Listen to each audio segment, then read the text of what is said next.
May we have a roll call, Mr. Betty? Yes,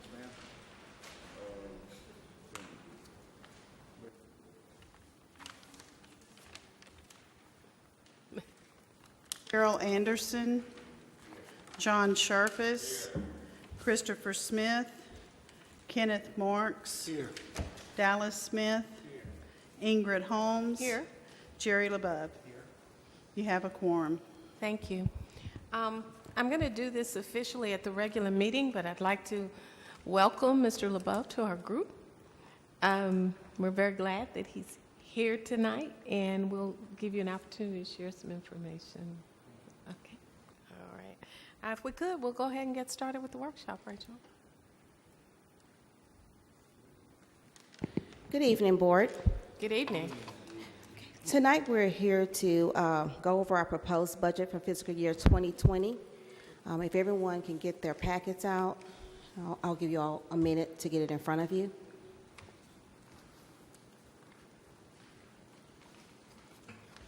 Okay. It's this one here. It's inside your packet. It's on this right behind your agenda in the packet.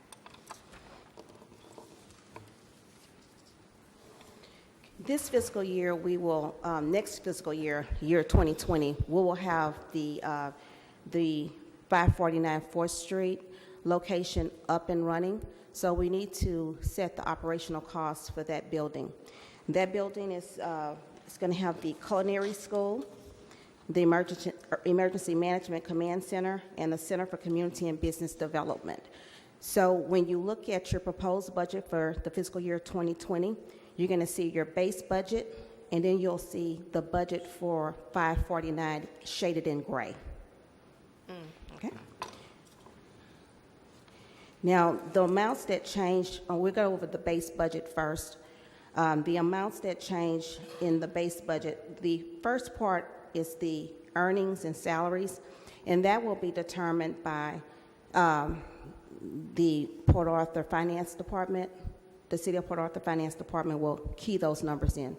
So these numbers are they're going to change. They're subject to change because we'll have a couple of a possible increase if they vote that in. So those numbers would be subject to change. But you will see shaded in gray, we have another amount, and that amount is going to be for an additional person to manage the 549 location. That's tentative. Have not been approved yet. So we have put in for an additional staff there. So that's the salary and range that's proposed for that position. Now, in previous years, we didn't budget. Okay, I'm going to tell you something else about the parts that's shaded in gray. The City Hall have a process where we have to fill out these forms. And the forms are for new and expanding projects. So you'll see where we had to place that person on a separate form requesting that additional staffing. So that's why it's over here in the shaded gray area. Also, we are budgeting for overtime. That's something that we normally do not budget for, but something that happens every fiscal year due to one hourly person that we have on staff that stays here for the board meeting.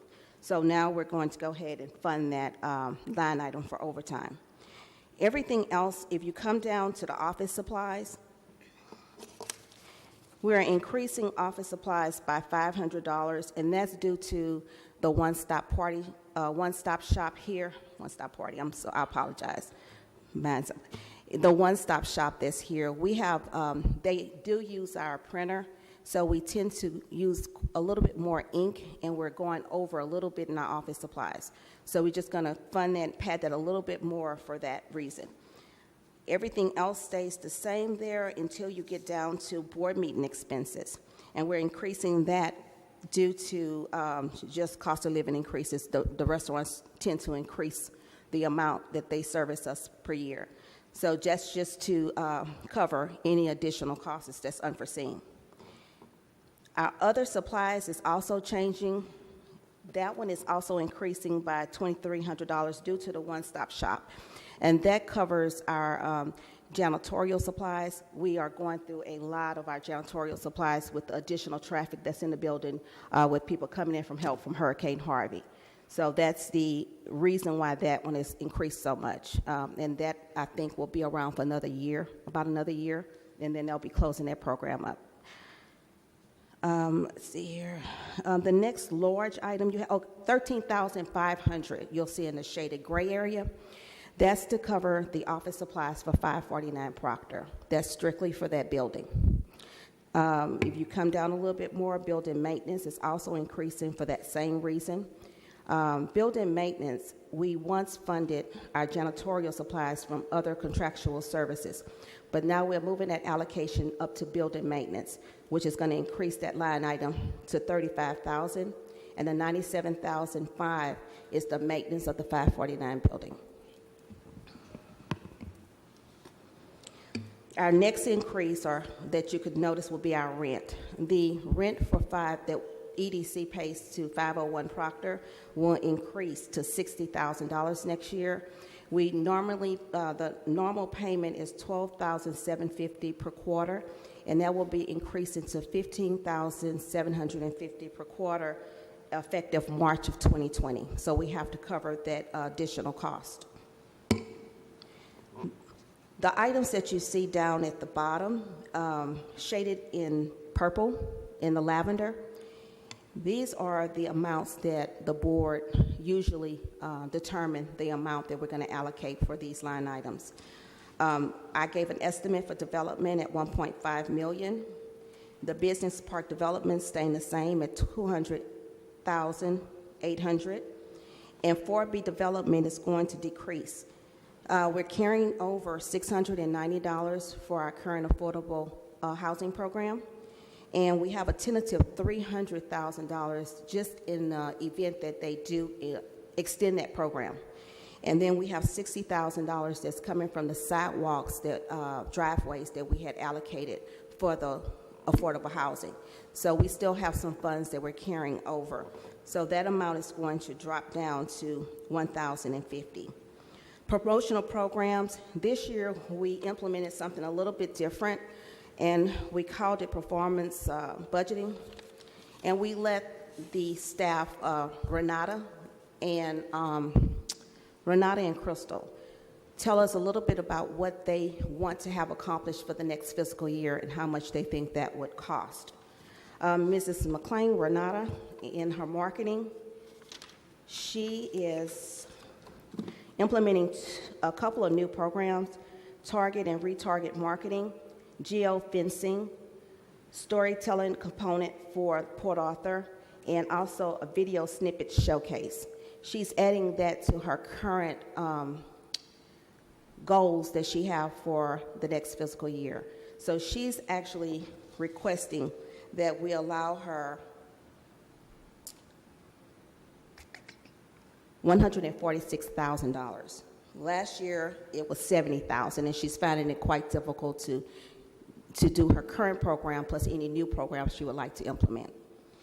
Ms. Crystal Villarreal, however, she dropped her budget request down to $325,000. She only wants to continue her workforce development training, her CDL and craft skills, and her on-the-job training with 2 companies in her scholarship program. So she's guesstimating that she will spend $325,000 trying to accomplish that goal. $83,200 is for the summer youth program that we have. That'll be for next year. We are actually is going to be able to kick that off this year. We already funded that this fiscal year, and we're going to fund it again for next year, where they take 20 students who are seniors graduating and put them to work for the summer. Furniture and fixtures is $500,000 for the 549 Proctor Street project, and that'll take care of all the new furnishings and everything to start that building and the offices there. And also another $511,000 for equipment for 549, and also a replacement lawnmower for EDC for commercial cutting for Elijah. We're requesting, your base budget, we're requesting $6,664,074. And with the budget for 549 Proctor, which is $1,349,545, we are asking you today to approve a budget of $8,013,619, subject to change.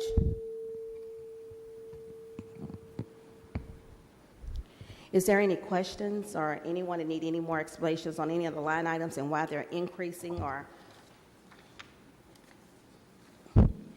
And if there's any changes in the line items of development, business, park development, 4B development, promotional programs, or job training programs, or is there anyone who would like to change those amounts? Go ahead. Just on page 1, in the gray area, the first figure there, $69,045. You said that was for personnel at 549, Yes, sir. and that's just for one person, or? Yes, sir. That one person will be managing the entire building. What exactly, Mr. Baptiste, maybe you can answer this better. What exactly does it mean? They'll be managing physically or managing programs or? It will be physically managing the building, you know. There's 4 components to this building. There's the culinary art, you know, there's the office rental space, and there's a co-working space. They're going to have to do the scheduling and all this stuff. And what we've been working with the city HR department in a request for an additional staff person for that. And Miss, what's her name? Pat Davis ranked that person as a 70, huh? 37 and 1. 37 and 1. 40, or is it 47 and 1? A 74, 40s. a rank 74 for that type of position to manage that facility. Somebody from, because it's your building, somebody have to manage it. They have to oversee that building. Will they be overseeing the programs, any of the programs? They're not, right? Mainly, There will just be operations? the program that we're going to have in there going to be the what you call it, the co-op center, right? Yeah, that's mainly, we're going to operate that portion. The rest of it going to be, you know, leasing the space, making sure the building is taken care of. There's also going to be a commercial kitchen that we're going to be leasing. They're going to have to do all that work. Then there's Lamar's side also. They're going to, whatever those tenants may need, they go to that person. And the correction, the range is 47 and the step is 1. So in essence, that person's going to be an operations manager. Right.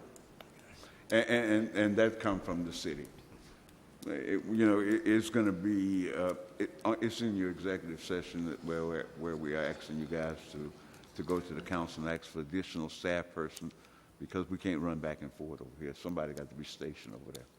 Make sure this building is in operation. Smith? That's going to be a full-time. Yes, sir. Yes, sir. Position. That building probably will be open, Joy, what we say, from 8 to 8 or 8 to 9. It's going to have flex hours because it got flex space. So full-time position, all benefits. Yes, sir. everything. So, and I know we're going to talk about that later, but that one person will be responsible for that? Yes, ma'am. I can't afford any more, you know. We will have some equipment in there that especially in the what you call it, co-work space. It's kind of like for entrepreneurs, and they will have office equipment, office supplies, and all this other stuff. That person just got to make sure that it's very flexible and ran professionally. Make sure it's a person coming there for an hour, a person coming there for a day.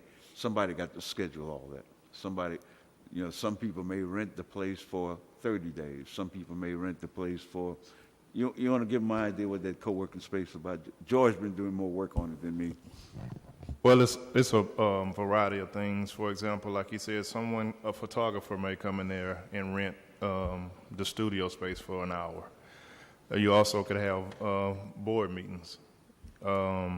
If someone does taxes, they could rent space for 6 months out of the year.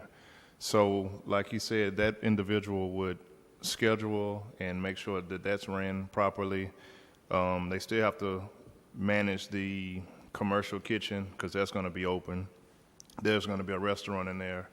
The portion that Lamar has with the culinary school, the stuff with the police department, someone's going to have to manage all of that. So yes, it's full-time.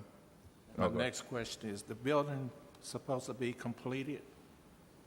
Our plan is what we got. Lamar is trying to get in and run their program in August of 2020. So we hope to have this thing by June 2020.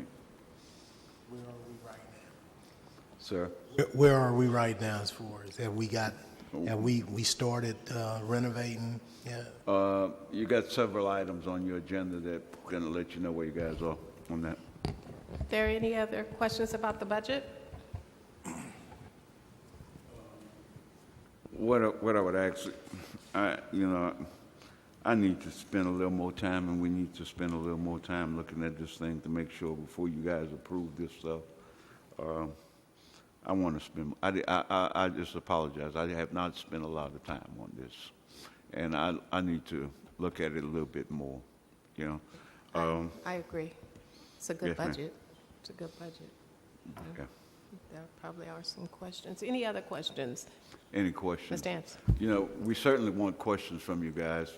Like Rachel said, especially in the development side, we only set aside $1.5 million for next year. If you look at this year, you may have to amend your budget because we're getting a lot of projects coming this way, a lot of projects, and we're going to ask you guys to approve some projects tonight that you guys you have not budgeted for. The other thing, promotional budget, I like to look at that again. Job training, I like to look at that again also. I just need to look at. I need to spend some time looking at this thing. Come back to you guys with this. Those were my 3 areas that I wanted to look at as well. Yes, And sir. I didn't know if those questions could be answered tonight or not, concerning the development going down, promotional programs, jumping high like that, and then what are we taking away from job training to decrease the amount of money that we were allocating for that? That's one of the major things we've been doing. Crystal? We're- Well, one other thing, and I don't want to speak for Crystal, maybe, I think a lot, before when we budget for job training, Commissioner, a lot of the time we was looking at working with industry and doing a lot of work with industry. A lot of that have not happened. Crystal and I and this board have been dealing with industry for the last 3-4 years. How long ago we went over there to Valera, Ms. Holmes, to try to make something happen?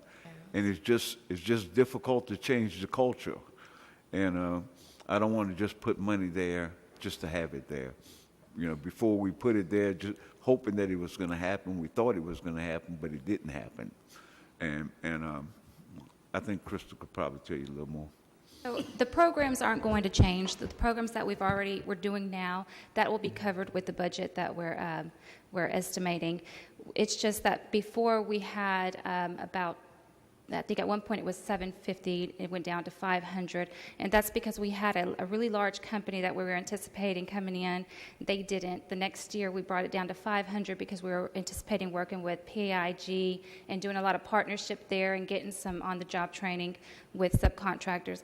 That's not really panning out the way we had planned for it to, so we're just bringing it back down to cover the programs that we're already doing, still leaving enough in there to, add to it if need be. That was my only concern, that the programs that we actually do were still, we wasn't losing anything. Sure. And Commissioner, I think as Crystal stated, you know, if there is some additional need for training funds, we certainly will come back to you guys and make that request. Because we know that's a priority of this board. Are there any answers about the promotional programs? Or? Yes, Ms. McLean is here.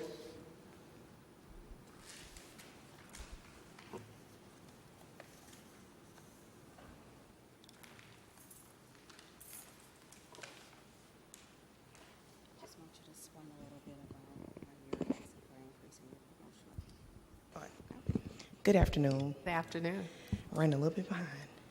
Pretty much, we're revamping our marketing component, and the reason why we have asked for this amount of money is because we're finna do a scope of work that focuses on target and retarget marketing, as well as geofencing, as well as some other things to try to recruit people into our community. In doing so, it's gonna require a lot of money, and so we're asking the board to pretty much look at what was proposed last year and think about the fact that this fiscal year, we're going to be doing a whole nother scope of work, which is going to be a little bit costly than what we've done in the past. And tonight, I'll have some other information on that as well.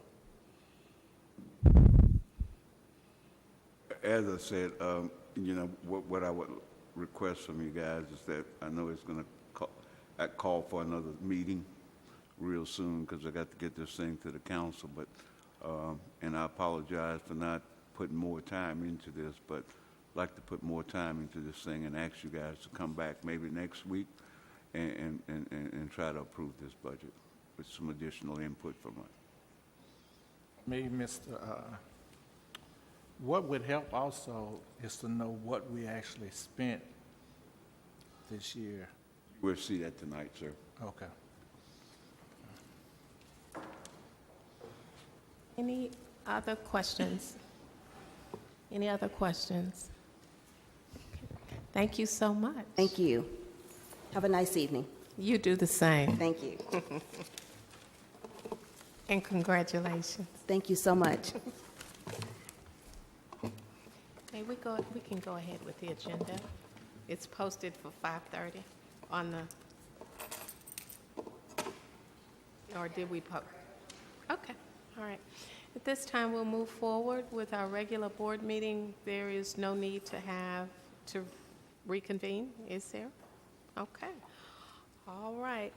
Well, before we get started, I'd like to ask Mr. LeBeouf, our new board member, to tell us a little bit about himself. Yes. Jerry LeBeouf from Port Arthur all my life.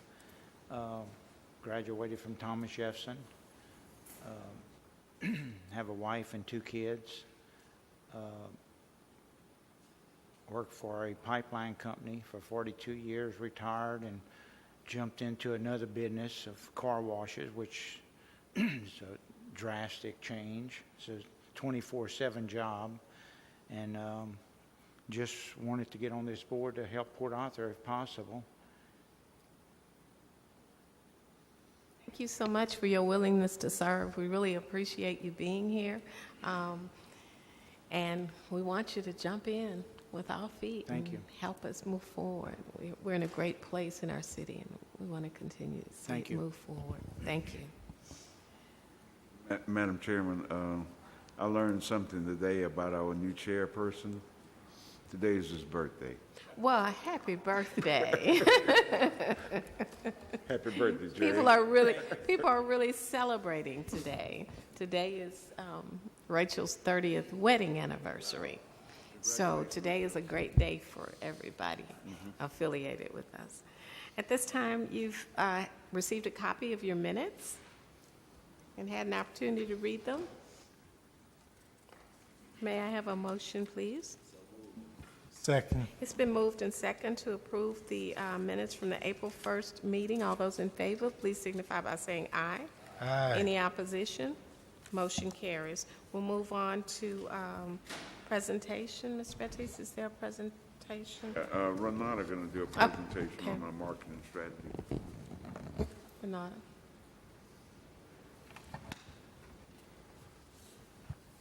Good evening again. Good evening. As mentioned not that long ago, we've been having several meetings with different firms within the area as well as outside of our area. In doing so, we all convened and came to the decision that we are looking at a new marketing strategy moving forward in the fiscal year 2019-2020 and so forth.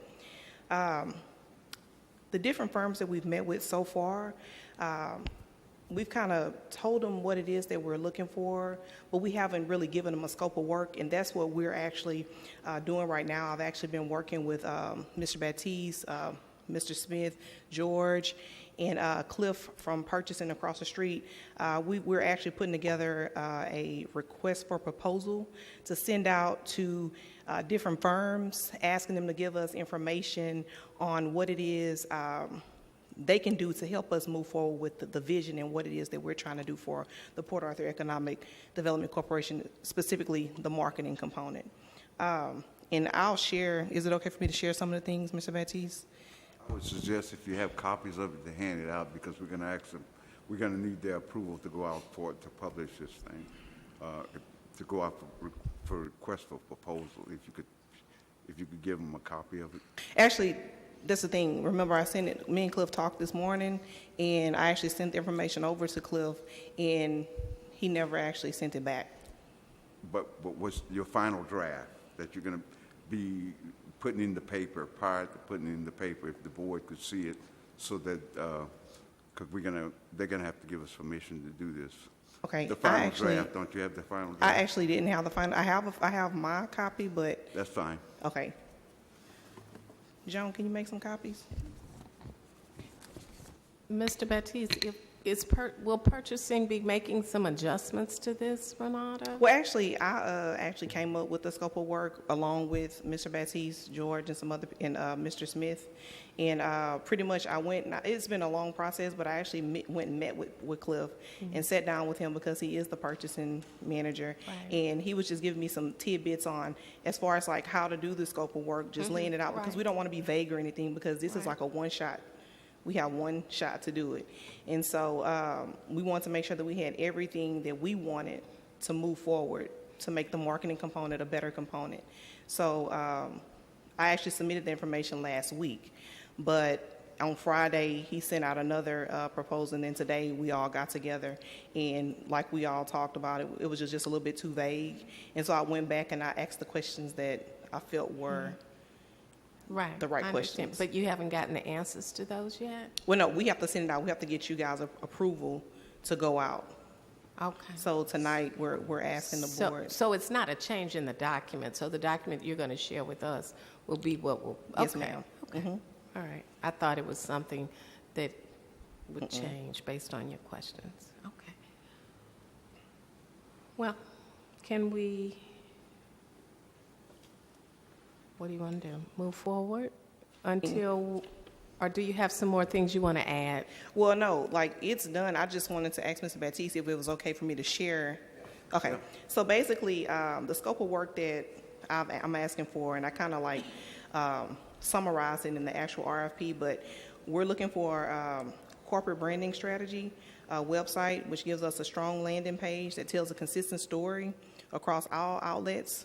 We're looking at website development, advertisement, social media platforms, all other content, talent attraction and recruiting, target and retarget marketing, geofencing, digital banner with specific focus.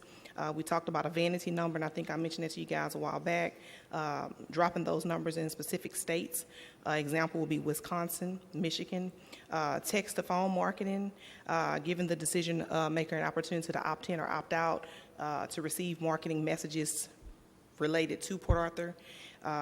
Also, storytelling component, partnering with industry, video marketing, whether it be a snippet just for showcase purposes, short form or long form video.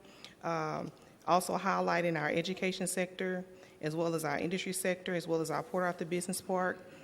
quality of life, economic growth and revitalization, and just also having a strong social media platform because, of course, social media makes the world go round, and it's a part of the World Wide Web, and we have to have a strong presence on social media. So the criteria that I had pretty much wanted to implement was capability for full suite implementation from the different firms, high degree of internal equity and delivery.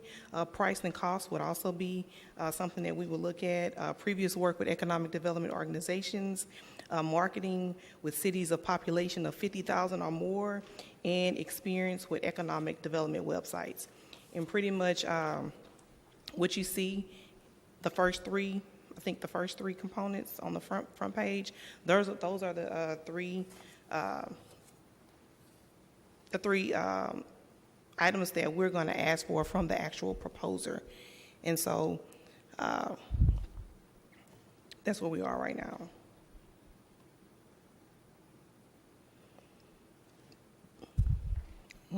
I'm good.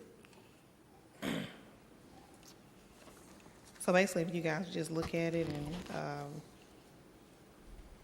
we're just trying to get the approval of the board to move forward.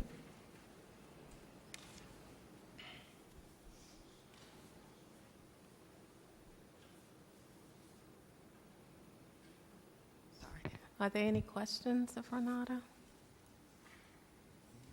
One question I have is, are we going to be able to incorporate everything that we've got going right now into this strategy? Because what's happening with Motiva and reading through the packet today, there's a lot of activity, positive activity, growth in the business park.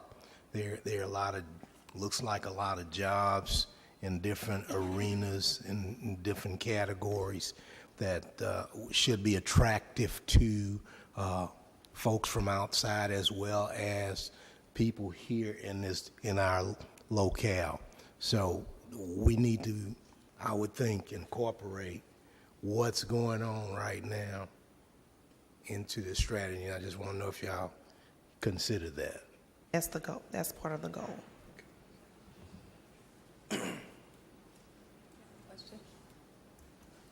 Any other questions? Anything else you want to add, Renata?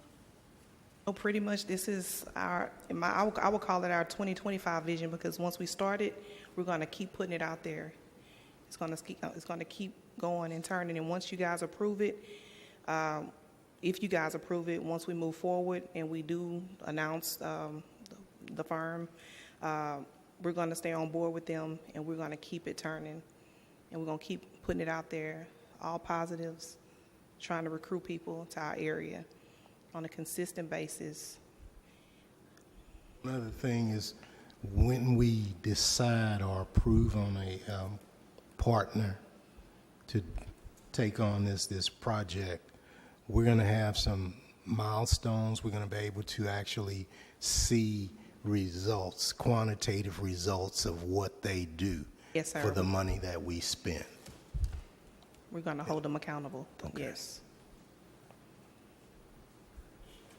And I'm glad you said that, Commissioner, because, today, when I'm talking to Chris and Renata, Cliff and Renata today, that's one of the deals that we want is, first thing, we want to be consistent, and we want everybody to have the same opportunity to look at what we want from them, but we got to know what we want and how we're going to measure this stuff, So that is being considered right now. How we're going to measure this stuff,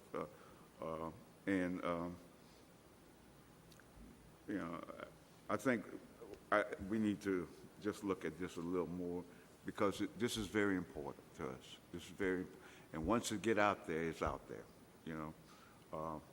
Again, you guys have asked you guys to hold back on approving y'all budget. Hope that we can come back in the very early part of next week and look back at the budget. We want y'all input on this thing, because this request for proposal is asking these people to tell us how they're going to do what we're asking them to do. And if you guys get an opportunity to look at this thing and think that of other things that y'all would like to see happen within this community through the marketing campaign, then we want to include this in this proposal, because that's what we're going to pay those folks for, you know. So again, I would ask you guys, if you guys don't mind, if sometime next week we have a special meeting that we consider both the budget and everything that you guys want in this marketing campaign, everything you want, because you can't continue spending money to do it over all the time. You know, I think it was 2-3 years ago we redid the webpage. Actually, yeah, it was like 3 years ago. 3 years ago. Cost a lot of money for that. You know, right now, what Renard is asking you guys to redo this again. And so I think if we incorporate what you guys want in here, then we're going to have a complete and a finished product. And, you know, I know we're going to have to continue tweaking things because the world's changed. You know, but I would like to get some input from you guys. And if I have a question. Can you actually measure something like this? You know, it's like advertising. You know, we advertise and we just, you know, hope the customers come in, and we've been doing that all our life. And so, but is it anything that you can really monitor and measure if you're getting results? I mean, to certain parts of it. I know there's certain parts that are objective, but is there parts that you can actually see if you're getting results? And I think, Commissioner, that especially how she's going about this, we're going about this right now, we could measure by number of new households, number of new people coming into the school system, you know, because what we're trying to do is recruit people into this community, you know, and you measure it by permits. So it's a lot of different data sources we could go to look at are we being effective or not being effective, you know. And also, if I may interject, they also have a geofencing component now where, say for instance, if we're targeting Michigan, we can actually put a marketing campaign out there in Michigan, and we can actually drop a pin, so where when they actually locate in our area, we can measure those results and see those people that actually came from Michigan, if that makes any sense. Just like with the text, the opt-in to text, we can measure our results that way as well. And the website component, when we did our website 3 years ago, and I have to say this, we were with a local firm. The local firm ended up going under, so we ended up having to go with 2 people that actually picked up and said, hey, we're going to finish it for you guys, no problem. So not saying that we're going to revamp the entire website, but we're going to add components to make it more attractive, to make it easier to navigate through. So because we have to have a very strong landing page when trying to recruit people to our area. It can't be vague. It has to be very strong, and it has to somewhat tell our story. I think our story is different than it was 3 years ago. Yes, very different. So, I mean, if this is the time that we have to jump off and do something differently, this is the time to do it.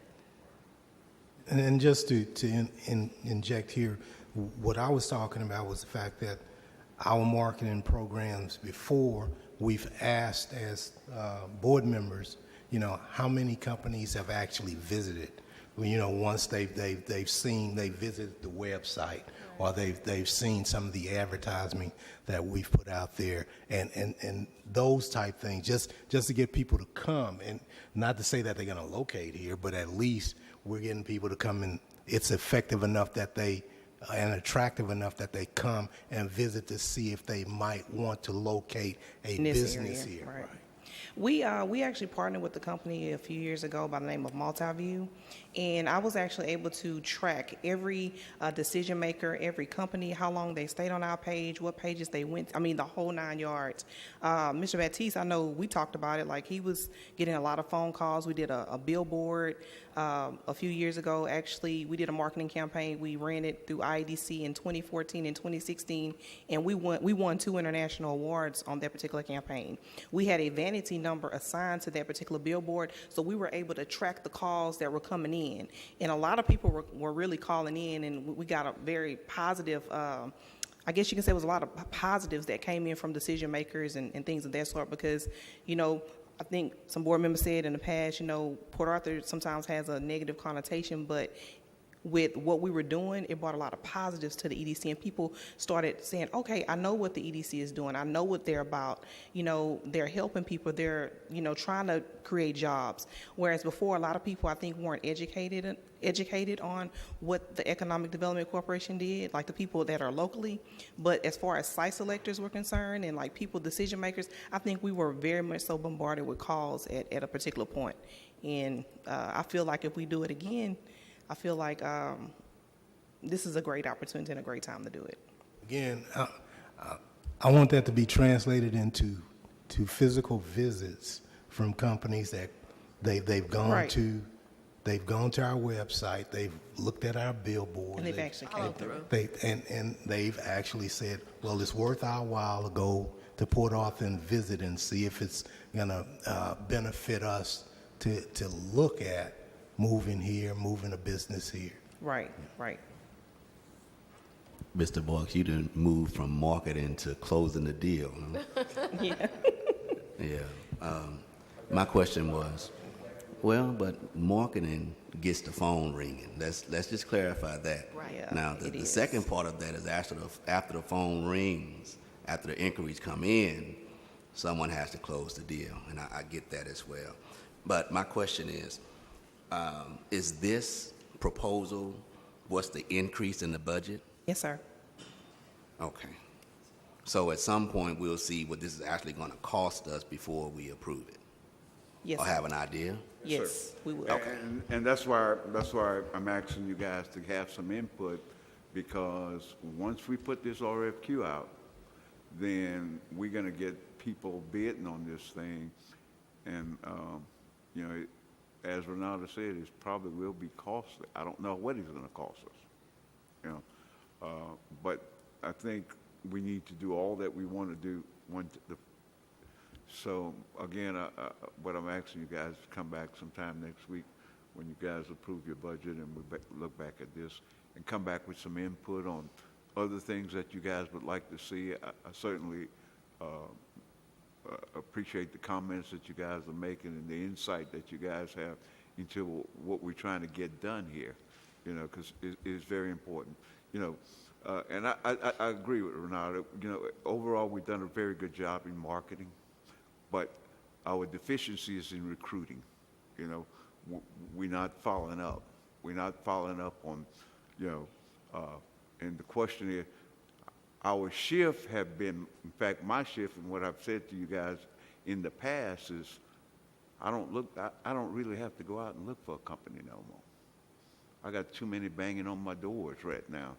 So what I need some people who could go to work for those folks that lives here and pay property tax in this town. And when I went to Renata, I said, what I want to do, I want to go find some people that want to come live here and build a home here and pay property tax here, because I got plenty of jobs here that pay $70,000 and $80,000 and $90,000 a year, and you know, and I think, you know, and what we did, we looked at places like Ohio and Michigan and Wisconsin where there were some great layoffs with what's the word? Transferable skills that they could transfer into the industry that we have right now, and see if some of those people want to come here. That's the goal of this thing here. That's the intent of what we're trying to get done. You know, and I'm not into social media, but I'm being told by these young people that's the way it goes. That's the way it works. You know, so that's what we're trying to get. But I would like to have you guys' input before we go out here and try to make this thing a win-win for Port Arthur and a win-win for us, for all of us. We're actually going to move on this. It's just that you want our input. Yes, sir. And it's actually, there's not a budget. We don't know what the cost's going to be. No. So you're asking us just to approve moving on this? Yes, sir. Well, I think what we're asking right now, Commissioner Smith, is this is what we have put together to go out to ask folks to do for us. You guys 7 board members, 7 different mindsets, 7 different ideas. We want your idea. We may have missed something. And if we miss something, come back so that we can incorporate it within this statement of work so that when we go out, we meet all our objectives. Yeah. And tonight, this is just a presentation. Yeah. Yeah, And it's then- just a presentation. Right, and then, And then at the next board meeting, we'll vote. correct. Yeah. Right. Thank you so much. All right. We appreciate your millennial Okay. perspective.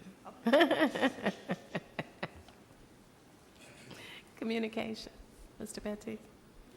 Commissioners, we have 2 communications. The first one, you guys have the image of Port Arthur. That's Thursday, May the 16th, and this is going to happen at 4:30 on the 500 block of Proctor. My understanding is that Motiva will close on these buildings on the 15th, and they will have groundbreaking on the 16th. We certainly would like to have you guys here to celebrate this gracious day, new day in Port Arthur. That's going to be at 4:30, right at 500 block of Austin, right next door to us.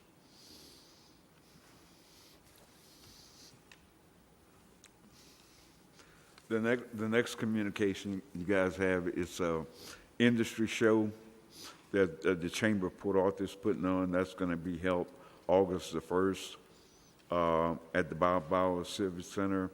There is a registration.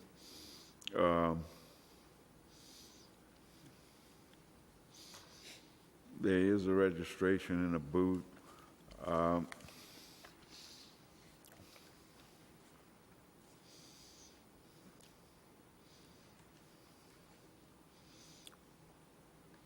If you guys wish to participate, the Chamber is our partner. I don't think we need a booth there, but we certainly need to support whatever effort they're trying to get done over there. My recommendation would be a supporting partner of $500. Have a motion on that recommendation. So moved. Second. It's been moved and second to support the industry show, the Chamber of Commerce industry show as a supporting partner. All those in favor, please signify by saying aye. Aye. Any opposition? Motion carries. We'll move on to the non-consent agenda items to discuss for possible consideration establishing a collateral policy for infrastructure improvement incentive agreements. Mr. Betty? Yes, Madam Chairman and Commissioners, in this fiscal year, Guy, I think we had more infrastructure than we had the whole last 14 years. And one of the things was I was not consistent in how we was awarding this thing. And I got to thinking about it, and I came to you guys before, and I talked to Guy, and I just wanted to, I think when we're consistent, it's difficult for people to come back and say, well, you did this for him and did this for her. And what I've done is I went in there and with the help of Kate, try to write a policy that we're going to adhere to when we get any type of infrastructure. It's going to be consistent for everybody.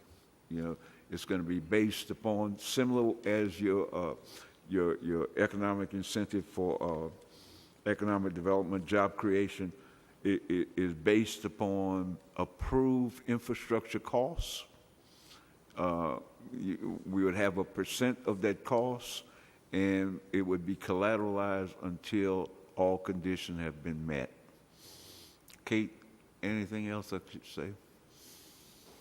You did a good job. It's written really well, and Guy and I have both reviewed it, and we're comfortable with the board adopting this policy. You have a motion. Second. It's been moved and second to approve agenda item number 1. All those in favor, please signify by saying aye. Aye. Any opposition? Motion carries. Agenda item number 2, to discuss for possible consideration rescinding Resolution 18413 for purchase agreement with EDC Housing and Economic Development for property located at 4th Street between Mobile and Shreveport. Yes, Madam Chairman and Commissioners, some time ago, NDC requested to purchase the property, and you guys approved the purchase of that property on 4th Street. NDC made application with GLO for a disaster recovery fund to help fund the construction of the Renaissance townhomes on that property. Though GLO have made the award, and my understanding, Crystal, we're about $53 million that this GLO need to get back from folks that they have awarded to get down to our project. I don't think it's going to happen. You know, I also, I think, Kate, the purchase agreement, we have a 90 days, something like that. Is that right? Yes, usually have a 90-day feasibility period. Yeah, so what I'm asking you guys, just rescind this, and if something happened, we'll come back to you guys. But I think you got another agenda item where some other folks are interested in this property also. And I also question, did they ever actually deposit the earnest money, Mr. Baptiste, or not? No. So I guess we say is basically we approved a contract that was executory. It required, you know, some items on their part, including the deposit of the escrow, which did not happen. So you're fully free to decide to move on and look at this with perhaps another purchaser. I move that we rescind Resolution 18-413. Been moved and second to approve agenda item number 2. All those in favor, please signify by saying aye. Aye. Any opposition? Motion carries. Agenda item number 3, to discuss for possible consideration the sale of property located at 4th Street between Mobile and Shreveport. Yes, Madam Chairman and Commissioners, you guys have in your package a letter from Elandon and Jermaine Roberts Sr., who is making a request to purchase that property. I think Mr. Roberts is here. If you guys wish to hear his plan or proposal, I certainly would like to have him come before you guys. And how are you? I don't represent Total, it's just where I work. So I understand. I'm not representing them at the moment. What we want to do, what we plan on doing, if you guys would allow it to happen, we would like to purchase the land over here on 4th Street and put multifamily townhomes on that property, and also split the property in half to do commercial, something that can help the people that's going to be living in the homes that we put up, you know, for daily living, you know, having shops or whatever case. We'll see how the downtown comes together and, you know, go off of that. But our main plan is to bring housing down to the downtown area. That's what we would like to do. Anyone have any questions for Mr. Roberts? We wrote down in between 60 to 70 units. We want to start as far as doing about a section of 10 units at a time and continue to go forward from there. Madam Chairman, the Robertson and their project, as they've denominated the Pavilion Point, if it's the pleasure of the board, obviously, as you've done before with selling real property, you could authorize us proceeding to draft a purchase contract, and then, of course, it would be the same thing. That we'll have some contingencies in there for them to have an opportunity to review it, see the appraisal, make sure whatever they need to do relative with the city on developing their development plan and making sure that whatever they plan to do comports with whatever the city of Port Arthur requires for that type of project. But we could, if you want to, Kate's getting pretty proficient at doing purchase contracts for y'all with the number you'll see on the agenda tonight. So if you all want us to, obviously you can't, you know, we have to get things like the legal name of the entity and that we would be the seller and I mean, the purchaser and so forth. But if you want us to, we certainly feel like we have at least basic information that you could proceed with asking us to draft a purchase and sale contract. So, there's the motion. So moved. He said it greatly. I have a question on. You have a question? Oh, he seconded. I have a Second. Question on that. Will we get to see any proposed plans or anything that's going to be proposed for this property besides this letter? You know, that's the pleasure of the board, you know, and normally, and let me just say two things. As some of y'all recall, and Floyd, I brought it, but I think I've left it in the car. The Friesen Nichols study, interestingly, as you all may recall, and for those that are new to the board, we collaborated with the city in the development of the latest downtown revitalization study performed by the Friesen Nichols engineering, planning, and design firm.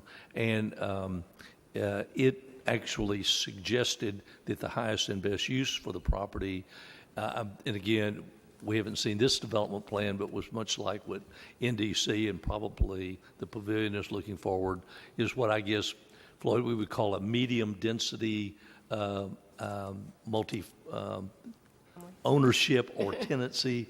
And it sounds like this may be a slightly different approach as far as the type of facility and ownership. But certainly, Ms. Surface, if you all want to, but normally what we've done, once we sell a property that's within the required zoning requirement, then that actual development plan is just handled through the planning department at the city of Port Arthur, and we, in other words, we don't dictate the density or whatever. That's dictated by whatever the planning department and the current zoning on the property is.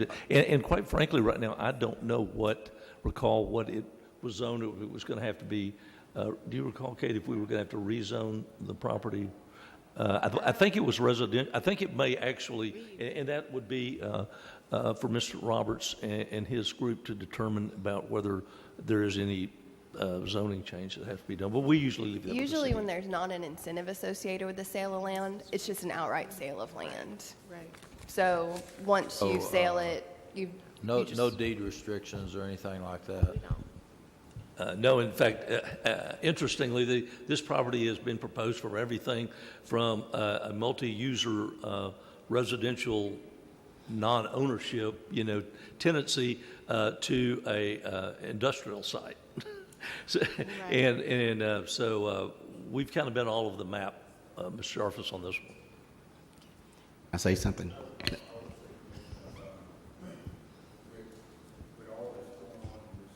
And especially in the downtown area, I think the Planning and Zoning Commission and the city the city staff will be very restricted on what can happen and what will be placed in that piece of land.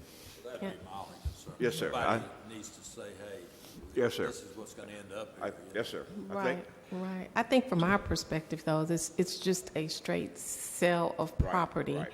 And so we want to stick to that perspective. We are selling the property to Mr. Roberts and Roberts as we would anyone else. So we have a motion and a second on the floor. All those in favor, please signify. You had another comment? Just was saying, it's written clearly that he wants to build houses there. So, Mr. Roberts, that is what you plan on doing with the property, right? Okay. We have a motion and a second on the floor. All those in favor, please signify by saying aye. Aye. Any opposition? Motion carries. Thank you, Mr. Roberts, for your time. Yes, sir.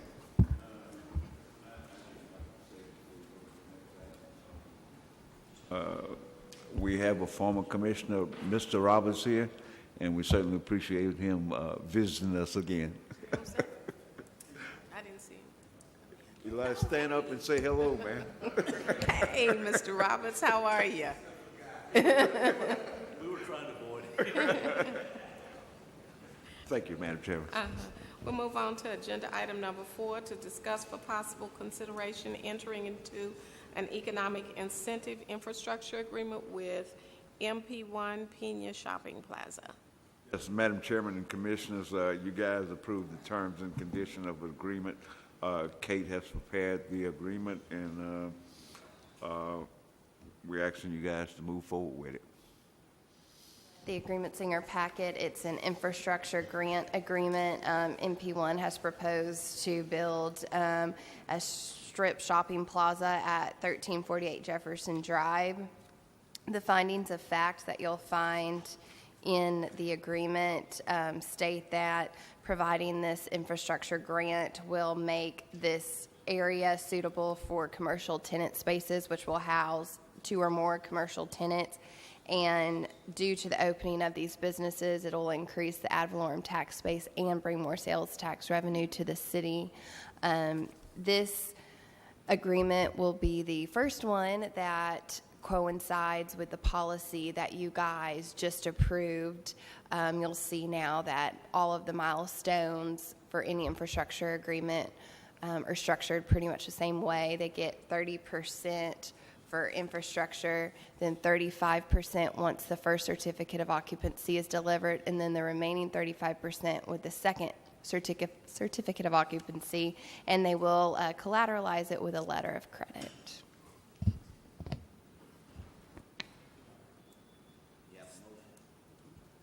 I have a second.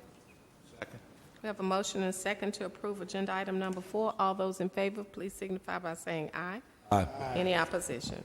Motion carries. Agenda item number 5, to discuss for possible consideration entering into an economic incentive infrastructure agreement with Max Holding LLC. Again, Madam Chairman, Commissioners, this is another infrastructure incentive agreement that you guys approved the conditions and terms for. And we coming forward to you guys with the agreement that the lawyers prepared, asking for your approval. And just like the other one, this one has findings of fact stating that the infrastructure improvements located on, they're going to be located on 9th Avenue. We don't have a specific address, but we do have the lot and block number, so it is specified in the agreement.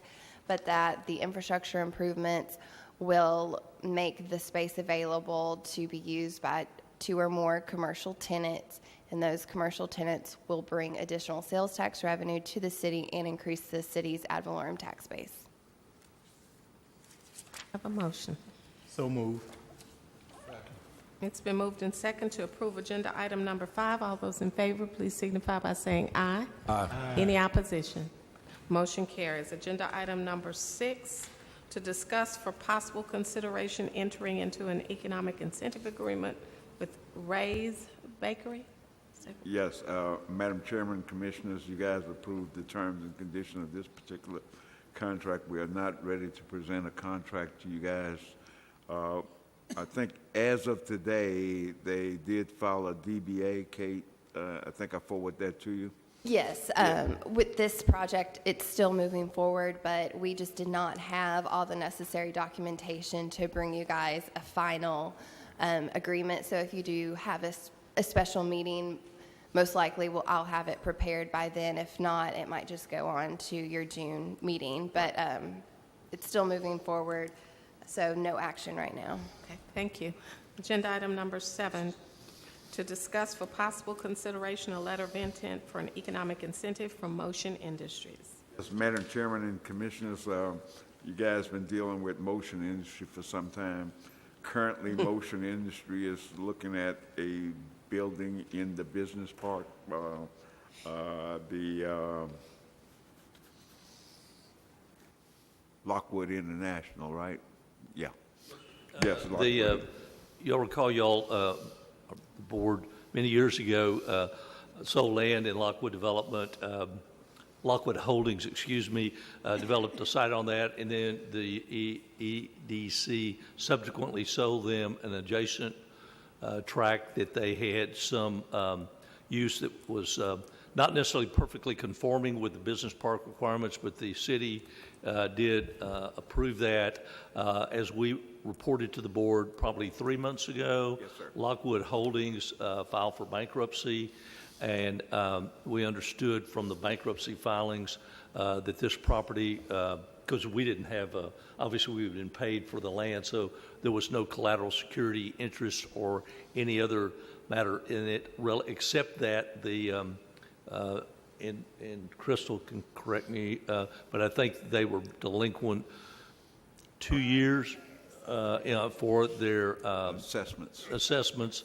That doesn't move to the new purchaser. That was resolved, sadly, in bankruptcy as an unsecured claim because we don't have a security interest. So we will not recover those funds. But this is an opportunity for a business well-established in the city to take that site over and then perhaps do some additional improvements. Right.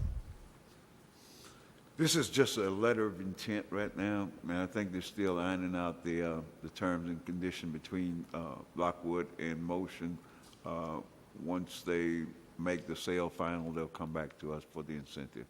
But it's just a letter of intent to let you guys know what's going on.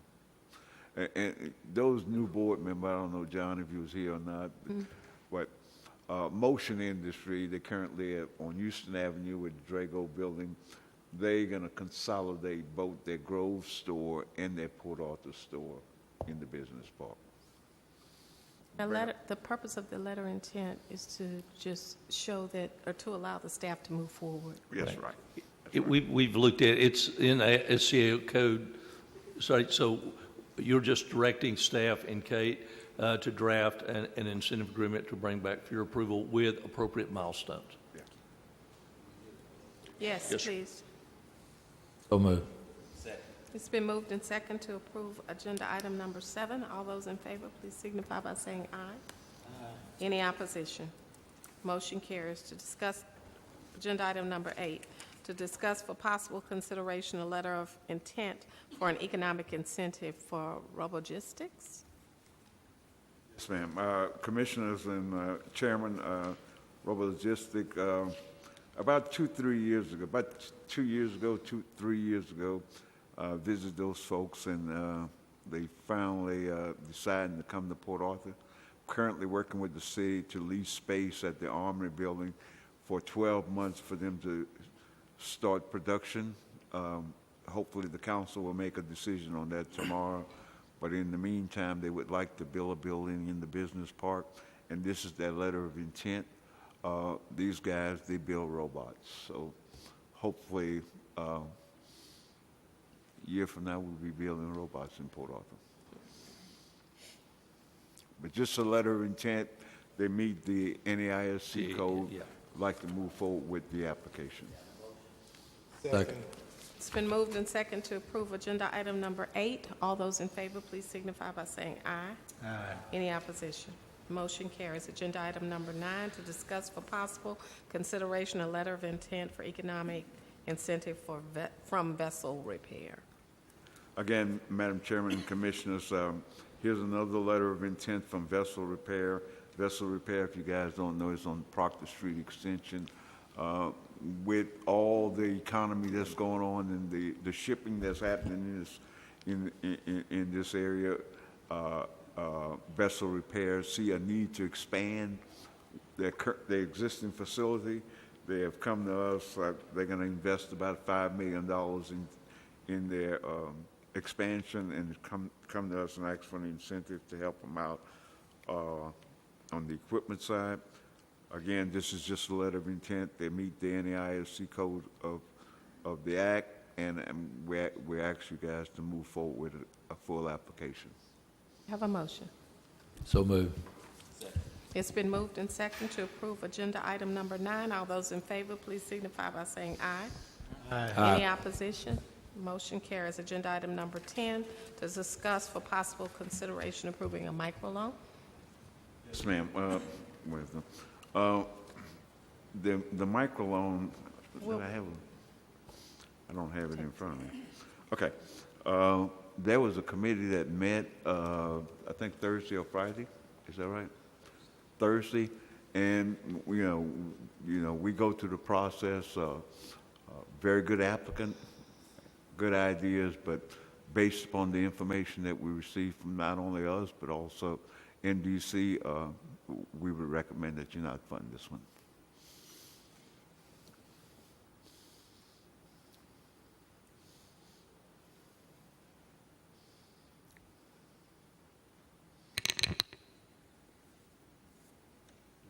Take any action? Sir? Do we need to take any action? Sir, You s- our- recommendation. I think the They recommendation could- of the yeah, subcommittee. just the re- accept the committee recommendation is Yeah. all Okay. what we're need to do. Okay. They could do that. You could make a motion, second, to simply approve the committee recommendation. Okay, so move. It's been moved and second to approve the committee's recommendation not to accept the details of the micro loan. All those in favor, please signify by saying aye. Aye. Any opposition? Motion carries. Agenda item number 11, to discuss for possible consideration sale of easement and right-of-way to Energy Texas. Madam Chairman, I'm going to let Guy kind of explain that to you guys. Thank you, Guy. This is like, make Mikey eat it. This is a piece of property that we've reminded the board and to our newer members that quite frankly, we did not for the longest time recall that we even still owned. This tract of land was part of a tract that the EDC, in collaboration with Jefferson County and the city of Port Arthur, acquired for development originally as before Sitel, it was Service zone. Service zone. It was the call center that is now Total Safety's offices on 365, and they occupy the area on the map that is the concrete area and, of course, the building that runs to the highway. Interestingly, there is a tract of undeveloped land behind there that was also part of the conveyance that that was not conveyed to service zoned because it was not part of what they needed for their footprint. So this is kind of just quietly just laid back there, and for the benefit of those who probably know the tract better than me, on that north end of the tract, there is already a Kerr-McGee pipeline corridor where Entergy wishes this easement is basically, per that final map on the back page, on the northern strip of this piece of property and adjacent to that pipeline right-of-way. We have no particular need for the property. The only thing I told Mr. Baptiste, and I'm not terribly concerned about it, but because of the lay of the land, if you see the way the parking lot of Total Safety is, we probably were already landlocked. And so I originally said to Mr. Baptiste, perhaps we need to find some way to keep some sort of a right-of-way over there, but right now, the way we've reviewed this, we didn't have access to the site. So asking them to reserve that right wouldn't have garnered us anything. So at this point, since this is part of that large line that Entergy did the ribbon cutting for, what has it been, about 2 months ago? I wasn't able to attend, but I would suggest that we go ahead and approve the conveyance, and it's based on their appraisal, and we have our only recourse would have been to do appraisal of our own, so unless any opposition, we do recommend approval. May I have a motion? I just want to update the board members. This property, like Guy said, it belonged to the county. It once belonged to the county, and the city and EDC came together. EDC actually built the building that's there. We paid money to build that building for Sitel, and a Service Zone, who eventually became Sitel. Their condition was they were going to produce about, I think it was $64 million in payroll for Port Arthur residents. They met those conditions. We had to convey the property to them. And that's how we got where we are today. So y'all know. Little history. Motion. Second. I have a motion and a second on agenda item number 11. All those in favor, please signify by saying aye. Aye. Any opposition? Motion carries. Agenda item number 12, to discuss for possible consideration approving a purchase agreement for 1 acre of land in Spur 93 Business Park by Mid-County Plaza LLC. Smith. Again.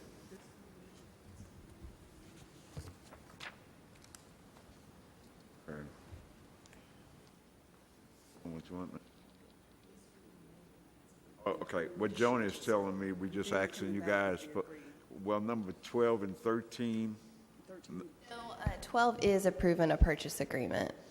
Because they brought, that we did it last meeting, so this Okay. one is ready to go. Okay, this one ready to go. This is, you guys approved at your last board meeting, the sale of 1 acre of land to Mid-County Plaza in the business park. We actually need to approve the purchase so we can go forward and close it.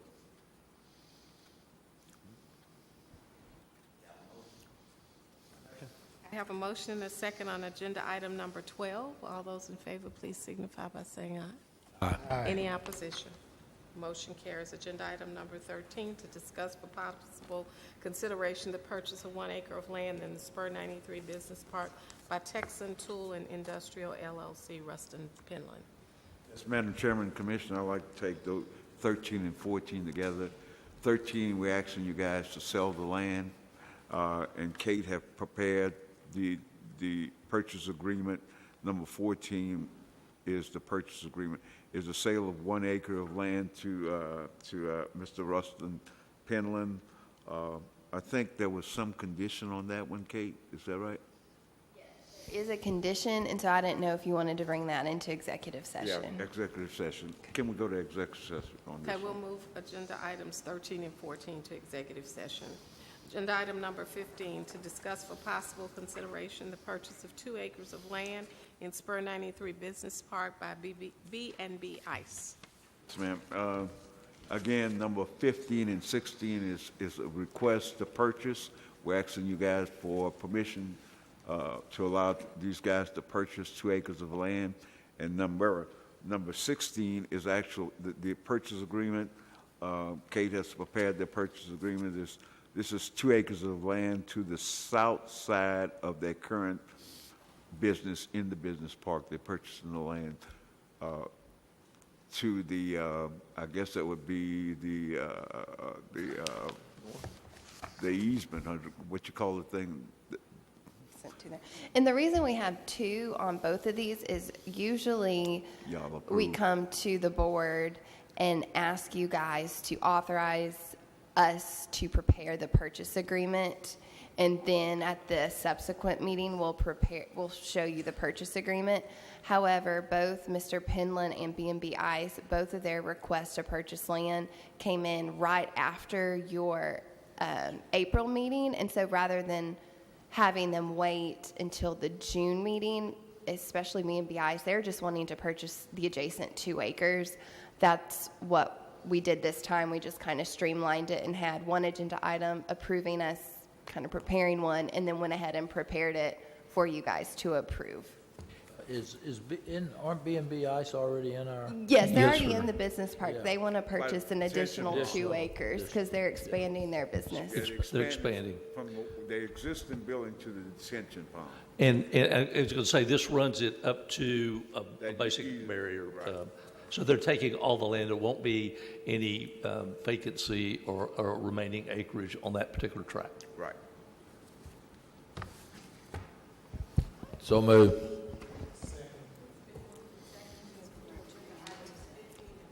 Yeah. 15 and 16. Aye. Any opposition? Motion carries. Agenda item number 17, to discuss for possible consideration a letter of intent to lease property in the Jade Business.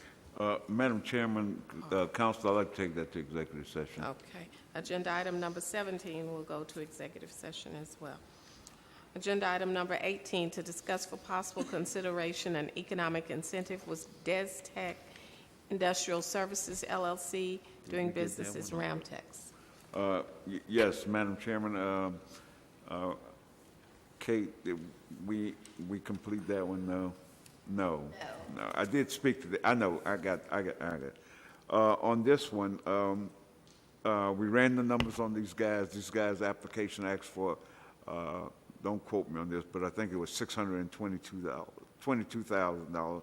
When we ran the numbers, it came out, my recommended incentive was about $288,000, a difference of about $233,000. I did speak to Ramtech today, and I said, you know, I need to know where the rest of the project money going to come from. I need something from a bank, or how you're going to finance the rest. So he's going to be going to the bank or go and get an SBA loan until they come back with the full project cost. I'm asking you guys just to hold on to this. We'll look at the next board Agenda meeting. item Yes, number ma'am. 18 is Tabled. tabled. Agenda item number 19, to discuss for possible consideration the closing of an economic conditional grant agreement with Joe's Shopping Plaza.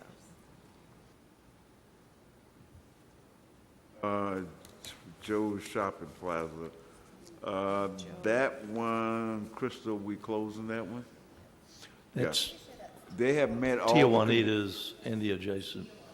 Okay. And then there's an adjacent fruit or bakery.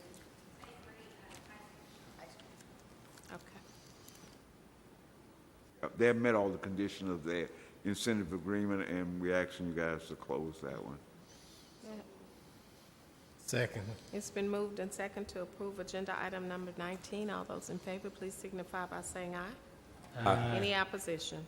Motion carries. Agenda item number 20, to discuss for possible consideration awarding a bid for remediation of mold, asbestos, lead at 549 4th Street.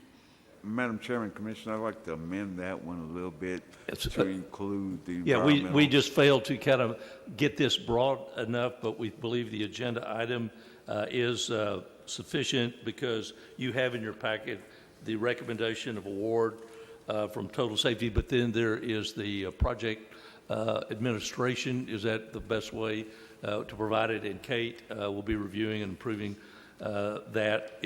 Or we'd like for you to approve the award as recommended by Total Safety, but also Total Safety has submitted their proposal for the management of the project, which is $49,500, and that we view this all as one motion, and it will go to the city with basically two attachments: the award to the recommended company of SciTech Omni Services LLC, which was in your first attachment. Then I believe today you received a second attachment laid on the table for the monitoring, the money management and monitoring services from Total Safety. I want to make sure everybody saw them because they're in a letterhead that looks very similar. This one was in the packet. This one was laying here. It's not a modification. It is the second of the two contracts that are necessary for us to enable this project to go forward. And again, we just do recommend your approval again, subject to Floyd and Kate making any final comments on the monitoring contract. Item number 20 are two contracts. It's two contracts, yes. Yes, it's one is, like Guy said, one is for the abatement itself, and the other one is for The monitoring. the monitoring of the abatement, to make sure it's being done. And I'd like to say this to the board and the commissioners. The abatement contract, the lead mold abatement came in at $239,400.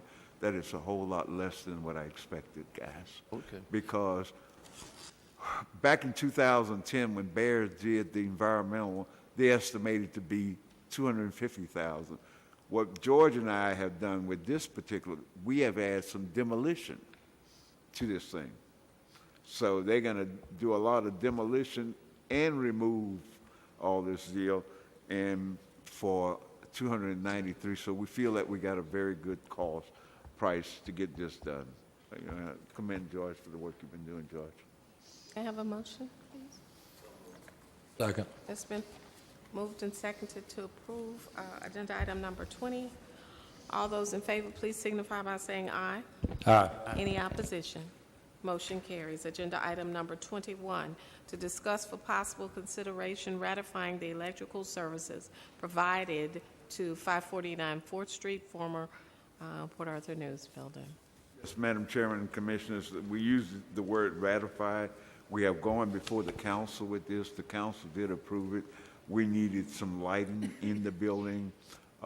We did get a contractor to provide lighting so that when the guys start the remediation, hopefully on the 21st, that there is lighting. It did cost us $13,829.88. We went with the local contractor. The difference was about $500,000. We got much more for our money there. but we have lighting in the building. $500. $500. $500, not $500. $500. $500, right? Yes, sir. You ready to take over, Joe? And that makes it well inside that 3%. But we have lighting, we have plenty of lighting, and I think we have some extra lighting. There's some darks. I haven't been in the building, George and Crystal been in the building. They said there's a whole bunch of rooms in there, but we have some extra battery lights so that people could see to make sure they remove all the bad particles in there. So, but we're asking you guys to ratify what the council have already approved, having electricity to that building. Have a motion, please. So move. Second. It's been moved and second to approve agenda item number 21. All those in favor, please signify by saying aye. Aye. Any opposition? Motion carries. Agenda item number 2, to discuss for possible consideration approving an agreement with Legacy Community Development Corporation to manage the affordable housing program at a cost not to exceed $35,000 per year. Yes, Madam Chairman, Commissioners. The agreement with Legacy, I think it expires, when is it, Joni?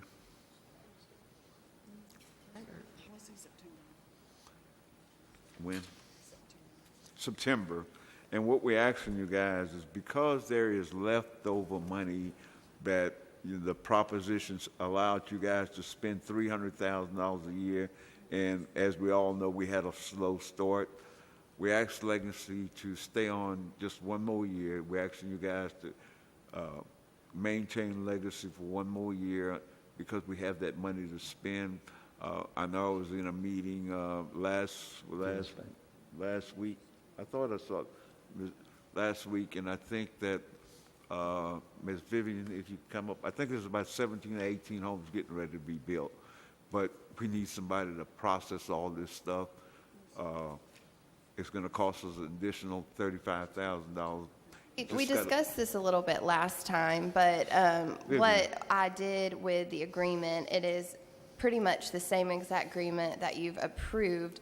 The only thing that I added was in term B, I put, in the event the ballot proposition is not renewed by the City of Port Arthur, this agreement will stay in effect as long as PAEDC needs Legacy CDC services to assist in pending ongoing home ownership program services that commenced before the expiration of the ballot proposition. So basically, if the city did not renew the ballot proposition, you would still have Legacy's services to handle any transactions that commenced before the expiration of the ballot. So that was the main change in the agreement that I wanted you guys to be aware of. And when does the current contract end, you said? Is it September? September. End of the fiscal year. Okay. And Ms. Ballou is here, and I think for the new board members and current board members, I know we met, what day we met? Last week or this week? Last week.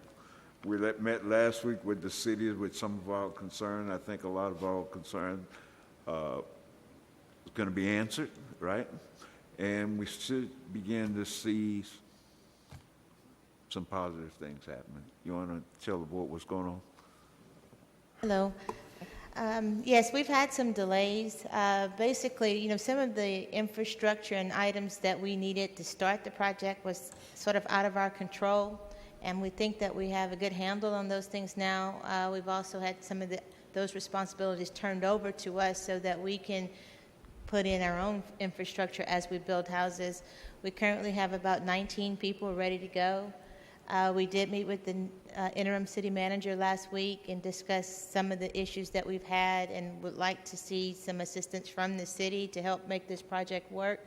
So we plan to start 10 homes within the next 30 days. They're out with a windstorm certification, and then we have another 9 in the next bid packet. So our plan is to complete 19 houses by December. And so we're ready to go. We are on agenda tomorrow night for City Council to get some federal funds to help us with the construction. Right now, Legacy is funding all of the houses on our own. And so we've asked the city for help so that we can build more houses simultaneously, and just to provide us with some financial assistance.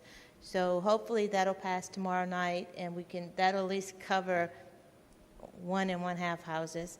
So we're making some progress, and so we hope to have this completed by the end of December. Thank you. Thank you. How many houses do we have now? We have 9 completed. 9 sold. completed. And I think there's 3 closings in the month of June. Yes, we have 3 closings.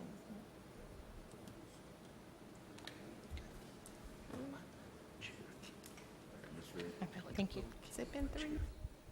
Madam Chairman, We we 3 years in September. actually extend one more, 1 year. We're asking for an extension of agreement. I know, but it's already been 3 years for the, At the end of this year. September will be the 3 years. Be the end of 3 years. wow. We're towards the end of the 3-year period, of the initial 3-year period. But it can be extended for up to 3 more years. Sure. I just didn't, Time flies. Time flies. Time flies. May I have a motion, please? This is only 1 year, right? Would you? This is only 1 year, correct? Yeah. What you guys are actually acting upon, and we're asking for 1 year, because we do have the additional money to spend that was carried over from the previous years that we did not spend. Remember, our goal was for 10 a year. We was not able to build any the first year because of the issues. Second year, we picked up a little speed. Now, I think we ready to go. A motion? Second. It's been moved and second to approve agenda item number 22. All those in favor, please signify by saying aye. Aye. Any opposition? Motion carries. Agenda item number 23, to discuss for possible consideration the second and final renewal of a contract for landscaping and irrigation maintenance at the Spur 93 Business Park with affordable loan and tractor service in an annual amount not to exceed $28,500. Yes, Mr. Bentis. Madam Chairman, this is the last renewal of their contract. Talking to staff, we are not recommending that we renew this contract. We're not happy with the service. We're asking that we go on a month-to-month, and we're asking you guys to go out for bid and get us another contract, get the job done for us. Okay. I have a motion to not renew the motion, and a second on the floor to not renew the affordable lawn and tractor service contract and go to a month. We like to use them, Commissioners, on a month-to-month until we get somebody to maintain that thing for us. We're going to go out for bid again. Has the contract ended?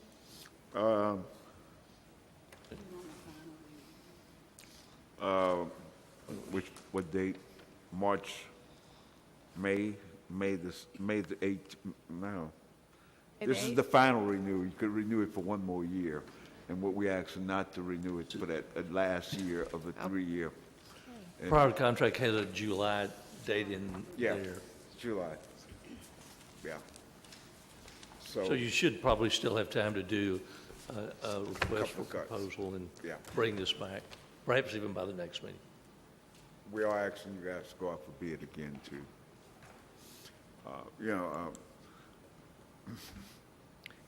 Have a motion? You have a motion and a second. Okay. Have a motion and a second on agenda item number 23. All those in favor, please signify by saying aye. Aye. Any opposition? Motion carries. Agenda item number 24, to discuss for possible consideration approving scholarship awardees. Yeah, Madam Chairman, I think Friday evening, Crystal tried to hold down Mr. Marks and Mr. Anderson here till 8, 9 o'clock at night. She put them to work on weekend, and they did get some results. So you want to talk to them? First off, I want to thank Mr. Marks, Mr. Anderson, and Mr. Smith, who's not here tonight. I really do appreciate your time. It took, I'm sure, a couple of hours to go through those applications, so thank you very much for doing that over the weekend for us. But in front of you is a list of the applicants. Those that have an X next to them were disqualified because they were not Port Arthur residents. Other than that, the ones that are highlighted were the top 5 scoring candidates and whom we are recommending be the recipients of the scholarship. Should any of those decline the scholarship for any reason, then it would go to the next highest scoring applicant.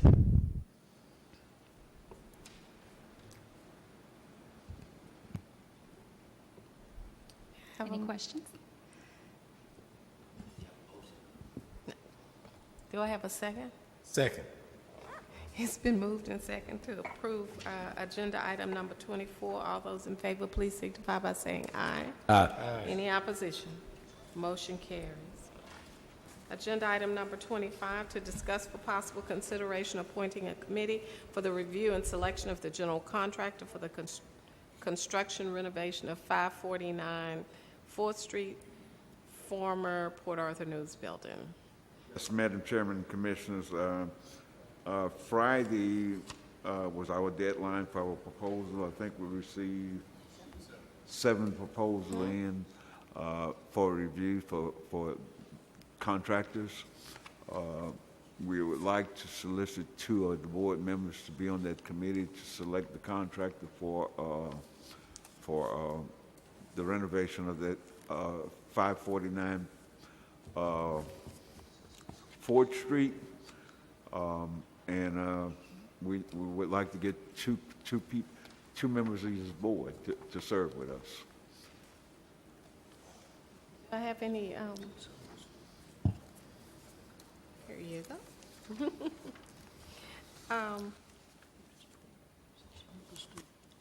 Do I have any volunteers? I'd be glad to volunteer for one. Mr. Sherfers. Mr. Marks, do you have? Oh, certainly. Mr. LeBeau? That's good. Mr. LeBeau? Okay. So we have your 2 committee members. Okay. I think, George, don't we have a timeline? We got some timeline that we want to meet. And I'm going to tell you, we're pushing things real fast here, guys, because, we have been meeting with Lamar.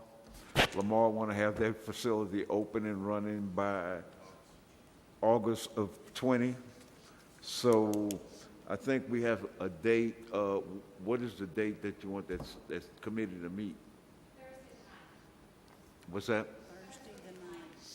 Thursday the 9th. You got the schedule Thursday. kind of? Okay.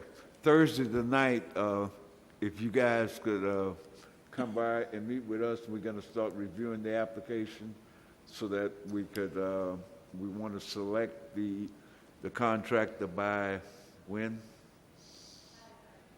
By the 30th. So You'll have to have a special She's meeting. gonna- We'll have to have a special board meeting Yeah. to, she's going to email you guys Oh, okay, all right, good, because I'll never. with our remember. dates. Yeah, we have a deal, but. Date and time. Good. Okay.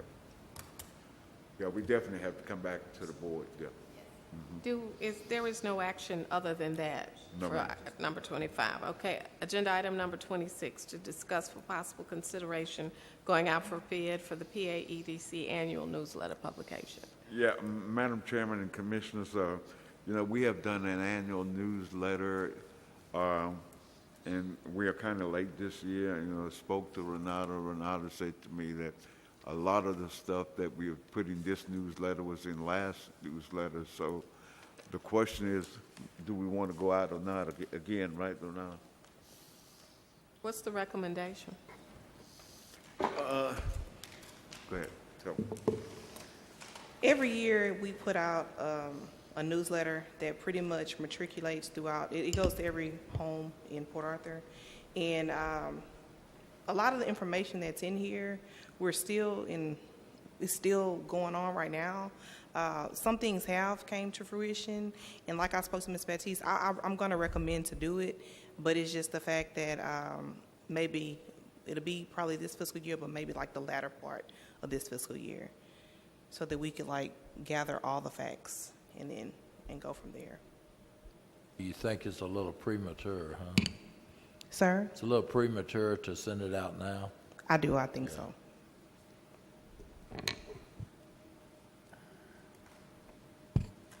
still approve going out for bid? You have a motion. It's recommended that we move forward, so we're gonna have to go out to bid to get this quote. And while we're doing that, we could start the preparation of this stuff, this newsletter. Do we know what's going to be in the newsletter, what size it's going to be, all those kinds of things? Well, she may want to change the structure of it after she gets the information, or do we want to vote now to go out for bid? I mean, you all decide, but that's just a thought. What you want to do?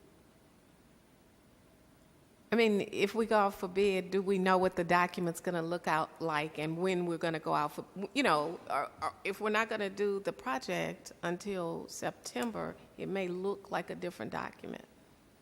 So do we want to do that now? What we normally do, Madam Chairman, Commissioner, is we go back and we look at some of the accomplishments that we accomplished this year. And yes, there's a lot of things.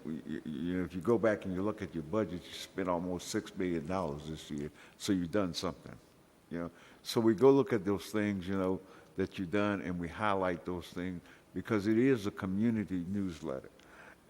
Last newsletter, we told the people that we were requesting a proposal for a... Request for quote. We did a request for quote. Say again? We did a request for quote last year. No, on the newsletter I'm talking about. If you look, the headline on the first page, let me see your newsletter.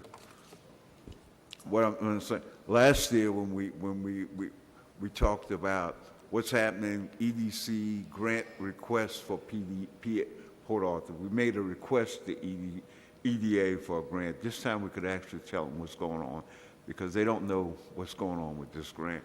We're talking about the summer program. We got a summer program last year, was not successful. This year we're going to have a very successful summer program, This year we got a scholarship program. There's a lot of things that, we can go back and look at and let the people know that we've done. It's not that premature, it's just that Right. you want to put it off a couple of months. Right, just, Okay, yeah. all right. Can I have a motion? Okay. I have a motion and a second. All those in favor, please signify by saying aye. Aye. Any opposition? Motion carries. Thank you, Renata. Okay. Yes, Madam Chairman, I have Ms. Angel. You guys voted not to move forward with the revolving loan fund. She would like to make microloan fund. She would like to make a statement if you guys wish to hear her. Angel.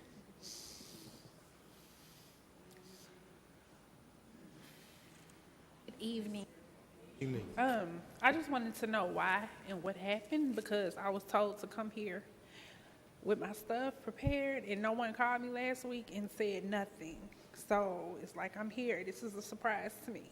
So I don't know what happened because I last spoke to Mr. Baptiste and he told me what the concern was. He told me to bring my stuff with me here today and I'm here and then I come here and find out that and no one called and said anything. So I'm just trying to figure out what happened. Let me just say, I certainly apologize that there was not anyone that called you. And after the meeting, if you'd like, there can be some discussion about what the concerns were about the agreement and maybe the opportunity to reapply. And certainly we apologize for this. But if you'd like, we can discuss it after the meeting, if you'd like. Okay. Thank you. You're welcome.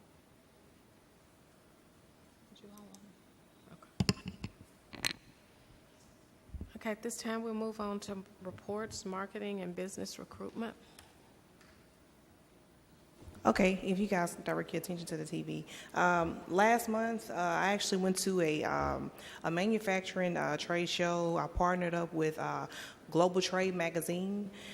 This particular trade show took place at the McCormick Place in Chicago. It's one of the leading manufacturing shows in North and South America. It was over 45 plus thousand people there. So 2 expo floors, one was the ProMat, the other one was the Automate. Once again, it was really 45,000 plus attendees. 4 days, 950 exhibitors. I will tell you that the robots are here and they're coming, so we have to get ready. They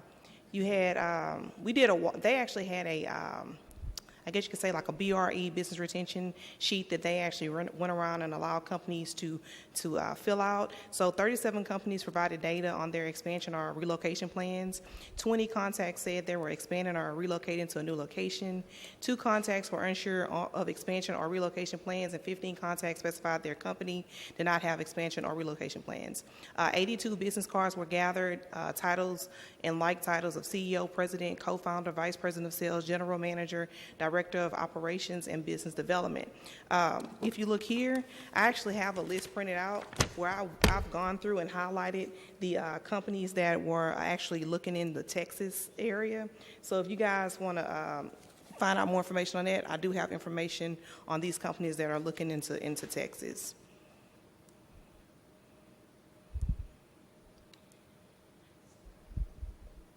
38% of the ProMat attendees are expanding distribution capacity in the next 2 years. Had a great time just walking around, talking with different people. As you can see, it talks about Port Arthur. It says Port Arthur EDC marketing manager Renata McLean exhibited with us. She was able to sit in on sessions, talk with exhibitors, promote materials, and network at the show. This was a great show to speak with companies that were building and expanding operations. I will tell you guys that I did sit in on some great sessions, great information on what the future, what's going on, what's about to happen. I had a chance to talk with a guy, and I have a picture here. This is just the expense. Actually, I got to attend this particular trade show at no cost, no registration costs.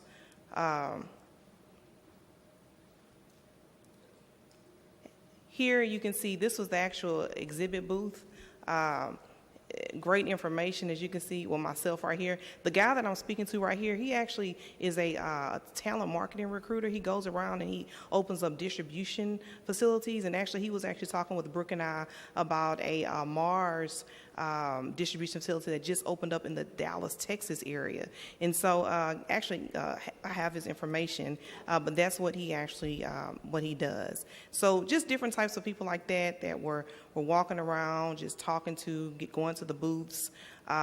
Great experience, great exposure. That's a picture of a robot.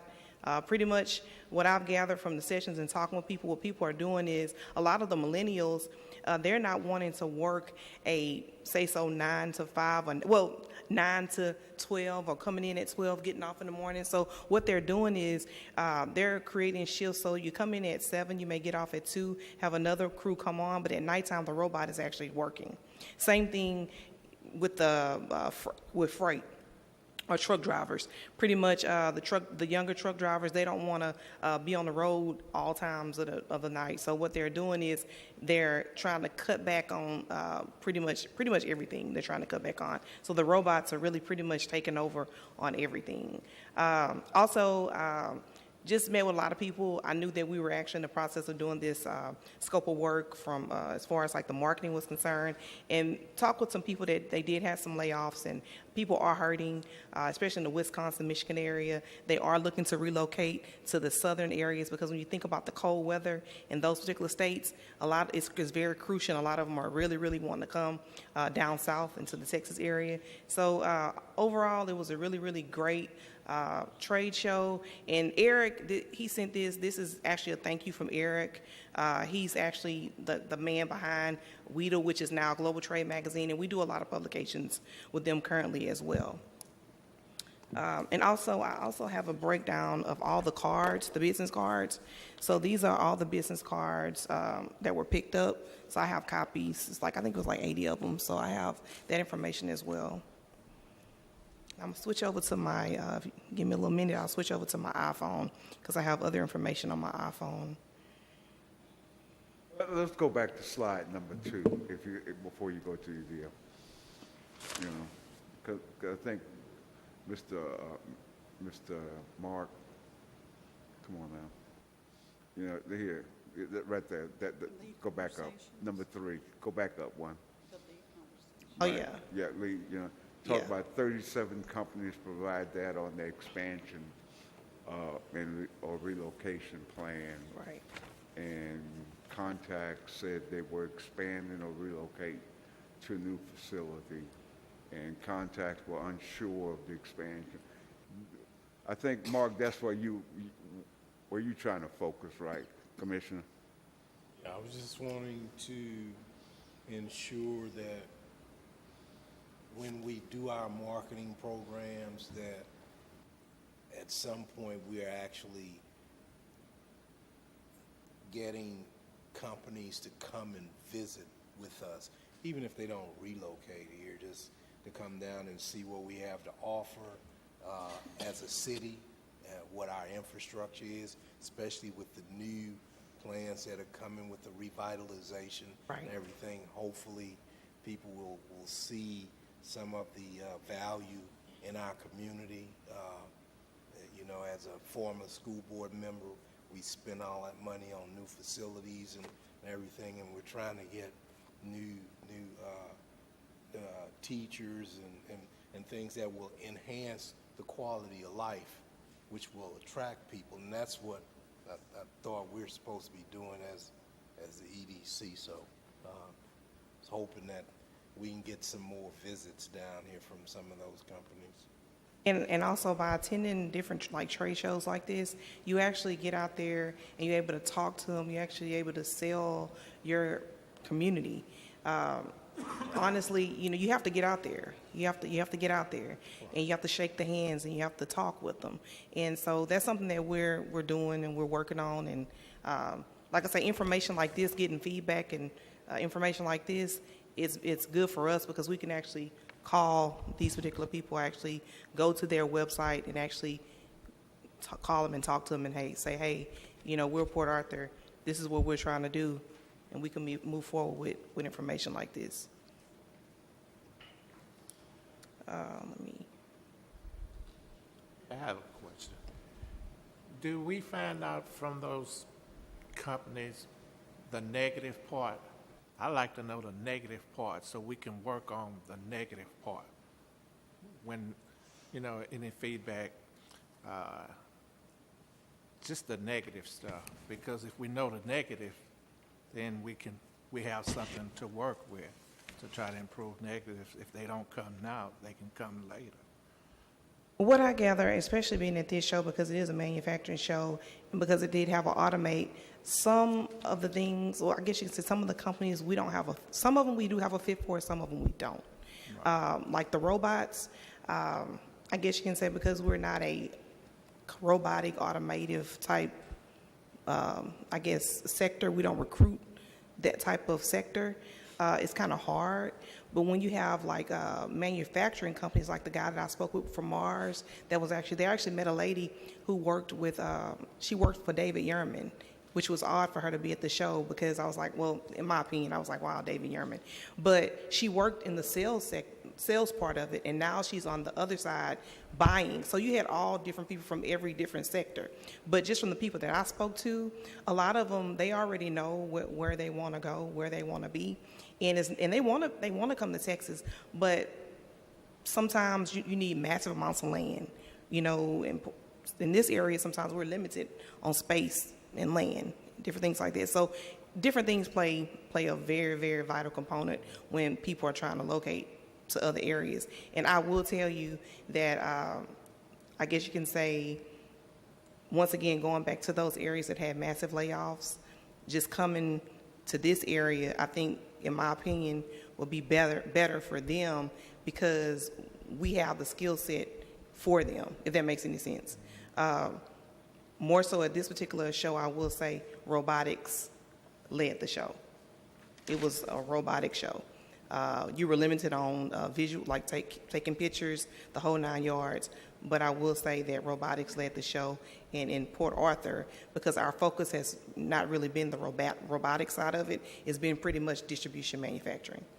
So, but at this particular show, it was strictly, they had a lot of robotics. Now, the one in Atlanta that I attended last year, well, actually, yeah, last year, it'll come back up again in 2020. That one was pretty much strictly a lot of distribution manufacturing. So you had a lot of companies, like hard companies that deal with heavy metal distribution type manufacturing facilities that were there. A lot of them that I spoke to, and I can attest and talk to this one, is that they're there, they're not going anywhere. They're okay with who they have, they've located, and the cost to pick up everybody and move somewhere else is very, very costly. And that's the feedback that I've gotten from other manufacturing companies that actually fit what Port Arthur can, like the jobs that Port Arthur can create and people can work. Okay. I have one more. Okay. I have to unhook. I'm sorry.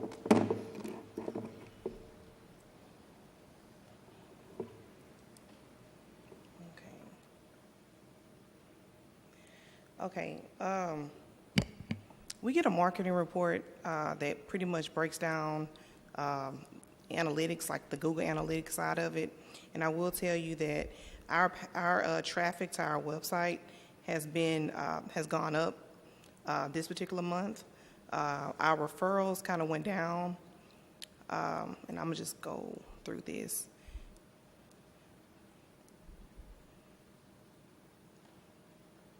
When it comes to the referral side of it, once again, traffic is up.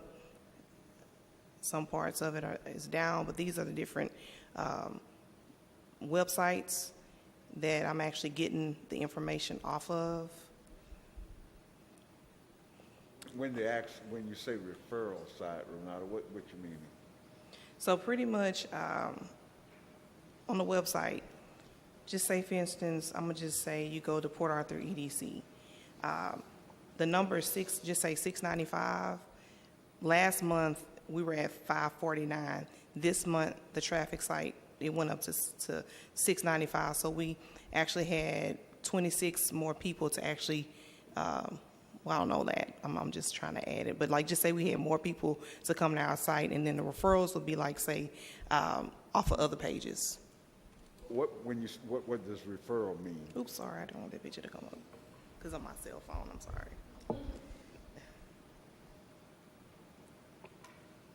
What does referral mean? When you say referral, that's what I'm trying to get at. Referrals from other sites. Say again? Referrals from other sites. Oh, people that were referred from another site. To our site. Yes, sir. And then, let's see. Our click-through rate actually went up. The impressions went up. And a lot of this, it fluctuates. It fluctuates because you may go a week of posting. Like just recently we did the scholarship posting. So of course, like our Facebook is going to go, the analytics is going to go up for Facebook. It's going to go up for LinkedIn because everybody's clicking on it. They're liking it. They're seeing it. And so you're getting it out there. So pretty much you'll see green in that area. Our position kind of went down, I guess, after the time depletes itself. Of course, it goes away after so long, so you start to lose position, and so that kind of decreased by 5%. I'm trying to think. Let's see. Also, search analytics, like our pages, once again up 312 versus 220. Impressions up 34%, click-through rate up, but our position, I guess by the time it ran, the position actually dropped down. So impressions, like say for instance, like we bought impressions before, but impressions is the number, like you're being seen on social media, on the website. So it's pretty much people going through, clicking on it, and so forth, and they're tracking it that way. So, and then also I'm just gonna, it'll take a while for me to go through the whole report.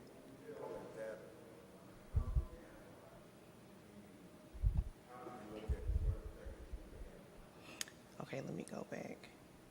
So I'm gonna just give you an example. So right here you see, let me turn it this way.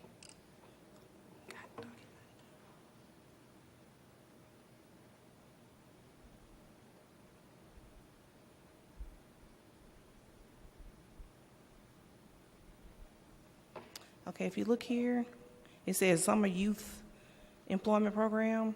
So say, for instance, like I posted the Summer Youth Program, the Summer Youth Employment Program. So 41 versus 0. It shows how it went, when I posted it, it went up. So 40, because it was the first time it was being posted. So 41 versus 0, 34 versus 0, 82 versus 0, because those are the number of people that actually came to our landing page and actually clicked on it. So that's how we're able to measure our results to see that the people are actually coming to our page. I'll give you another one on our, and this is our website. So like say for instance, contact, like we have contact. So it's at one point in the session, our contact page went up it went up 5%, but new users didn't come. It didn't bounce. Page sessions weren't really, you can't measure those results because new users didn't come to our page, if that makes any sense.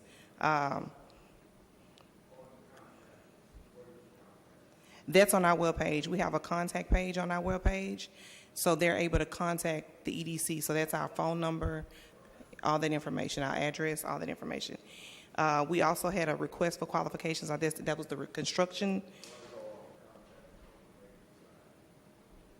Because people really don't go to the contact page. They don't really go there. Not unless they're trying to locate us or, get our phone number or get our address, things of that sort. So people don't really, like, you can actually look that up through Google, but this is a way to measure the people that are actually going to the different pages that are on our website.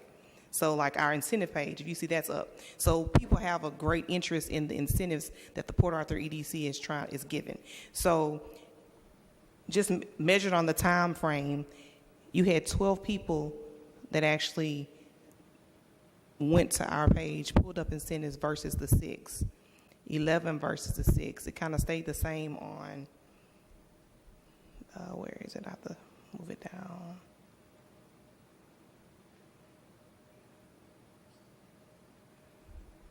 On the bounce rate. So, so pretty much, this is just, the purpose of me putting this up here is because I wanted you guys to see that we are able to measure our results through Facebook,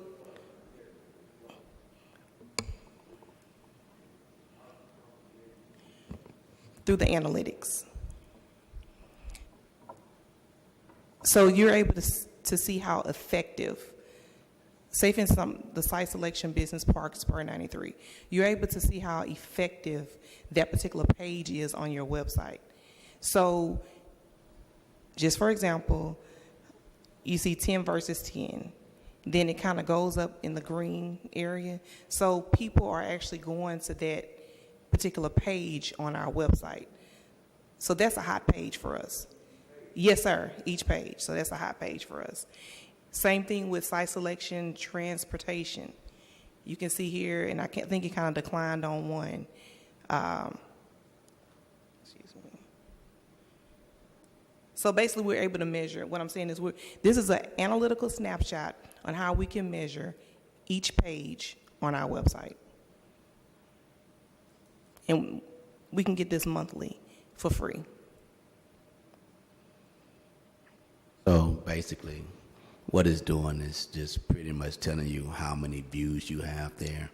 Pretty much. So someone goes to the site, and the home page is the landing page, and from there, what they're interested in, they click on that, and this shows us how many people are actually going to the different sections of the website.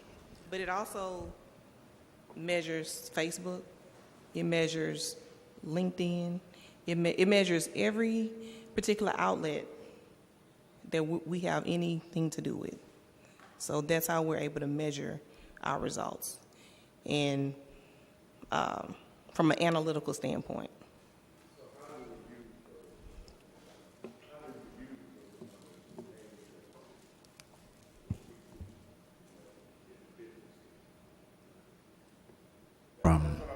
Yeah, I understand what you're saying. One of the things with marketing that's kind of quirky is you spend money to get people to actually go and to view. measure those numbers. I can't say that they measure how many phone calls you get or how many letters are going to come in or any of that. But what I can say is if that many people are going, the phone calls are going to happen and that the letters are going to come because they're viewing, they're reading, they're interested in what's going on. I'm on the web all day long, and I may hit a home page, and just based on the home page, I will click out of it instead of going through and reading different things because it lets you know which pages are available to you. So obviously the way that ours is set up, some people are able to go in and streamline what they're trying to read, because that's another thing for me as well, and it's just personal. If I go on a website and I can't find what I'm looking for immediately, there's an X button that I can find immediately, and I go somewhere else, you understand, to look for what I'm looking for. So this does tell us that people are actually spending time and going through the site to gain the information that they need to pursue whatever they're looking for, you know, from the economic development. So. Any more questions? Okay, and then also, I just wanted to share this with you guys. On Friday, our local kids from Memorial High School actually came to the Port Arthur Economic Development Corporation, and myself and Mr. Matisse, we were able to kind of speak to what it is that we do in the city of Port Arthur, and these are all seniors. And I will say that a good amount of them are planning to stay here after graduation. They're not going anywhere. They're going to attend our local school, and they plan on going. I think I had a couple that wanted to go to Lamar Institute of Technology. A few were attending Lamar State College, Port Arthur, and a few were going to Beaumont. So that's a good thing that we know that we're retaining our younger population. And just from speaking to Mr. Wagner and Ms. Bradford, they want to start this in the 10th grade, not just wait until their 12th grade year, but they want to actually bring them to the EDC possibly every year so that testing date. So that program is going well. They are still, we've got a lot of interest in that program, so they're currently constantly enrolling in that program.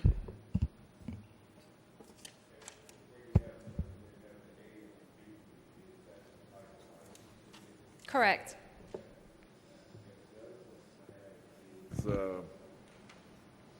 I've been dealing with questions all day. That's why I'm out on questions. The one in the white, how much money did we pay for those? Are we paying half or 100%? Half.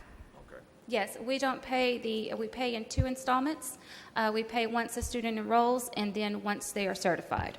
So those students who did not return don't get the full tuition paid for them. And the ones that are certified, are they getting jobs here in this community?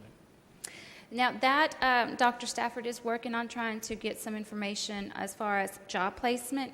Last time he gave us a report, he was able to track down some of those students. I know he's still working on tracking them down to find out where they're working, if they're working, and if they are working, whether it's in a CDL trucking type job. So hopefully we can have a little bit more information for you as to that next time. Let me ask you this, follow up on that, Crystal.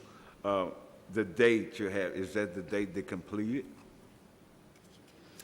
Let's see. You know, where you have 3/1/18 and all that stuff. What date does that represent? I want to say those are the enrollment dates. Okay. But I'm not positive on that. One of the things that we have done in the past, Commissioner, is we have worked with TWC. It costs us a couple of dollars, but we can go into TWC and see the wage earners, see if these guys really working, how much money they're getting paid. So I think you should look into TWC, get with TWC and run some wage earners record on those folks to see if they're going to work. I would assume that a lot of them are working because they're truck drivers, but we don't know. We definitely want to know if we're getting our bang for the money instead of, so why don't you go look into, get with TWC and look into the wage records? Yes, we can do that. Okay, any more questions on the CDL program? Okay, over the last year, you also approved 2 workforce training type agreements. One was with Program of Health Excellence for CNA, Certified Nurse Assistants, and the other was an on-the-job training agreement with KLV Ventures. Both of those are at a standstill right now. KLV Ventures, that contract is up in July, and Program of Health Excellence is up at the end of August. So they have not used any of those funds. They haven't performed any on-the-job training or workforce training. So again, we don't give them any funds until work is performed.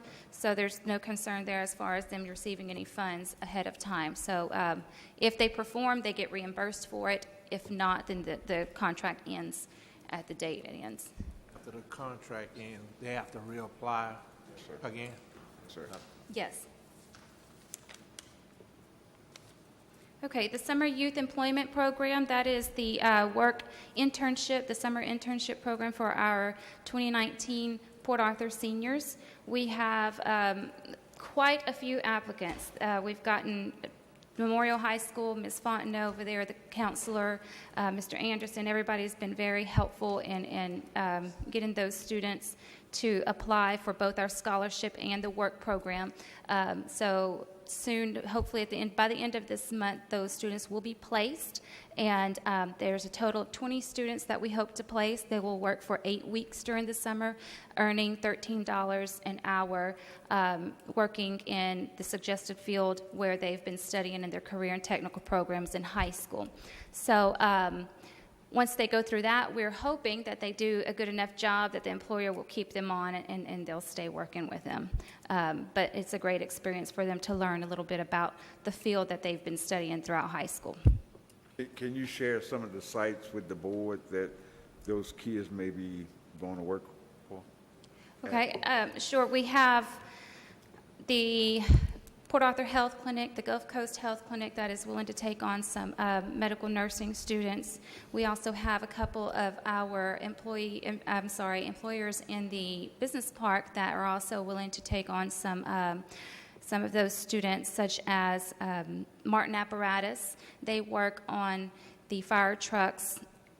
I want to say ambulances, but I know the fire trucks for sure. So we're going to place some automotive students there, as well as another automotive here in the city. We've got a couple of industrial places. I know Mr. Ferris upstairs, he's the architect here in our building. He's going to take a drafting or engineering student. So we've got quite a few employers lined up for these students. Okay. Our partnership with the Chamber of Commerce for the Career Training and Job Expo event that happened last week was a huge success.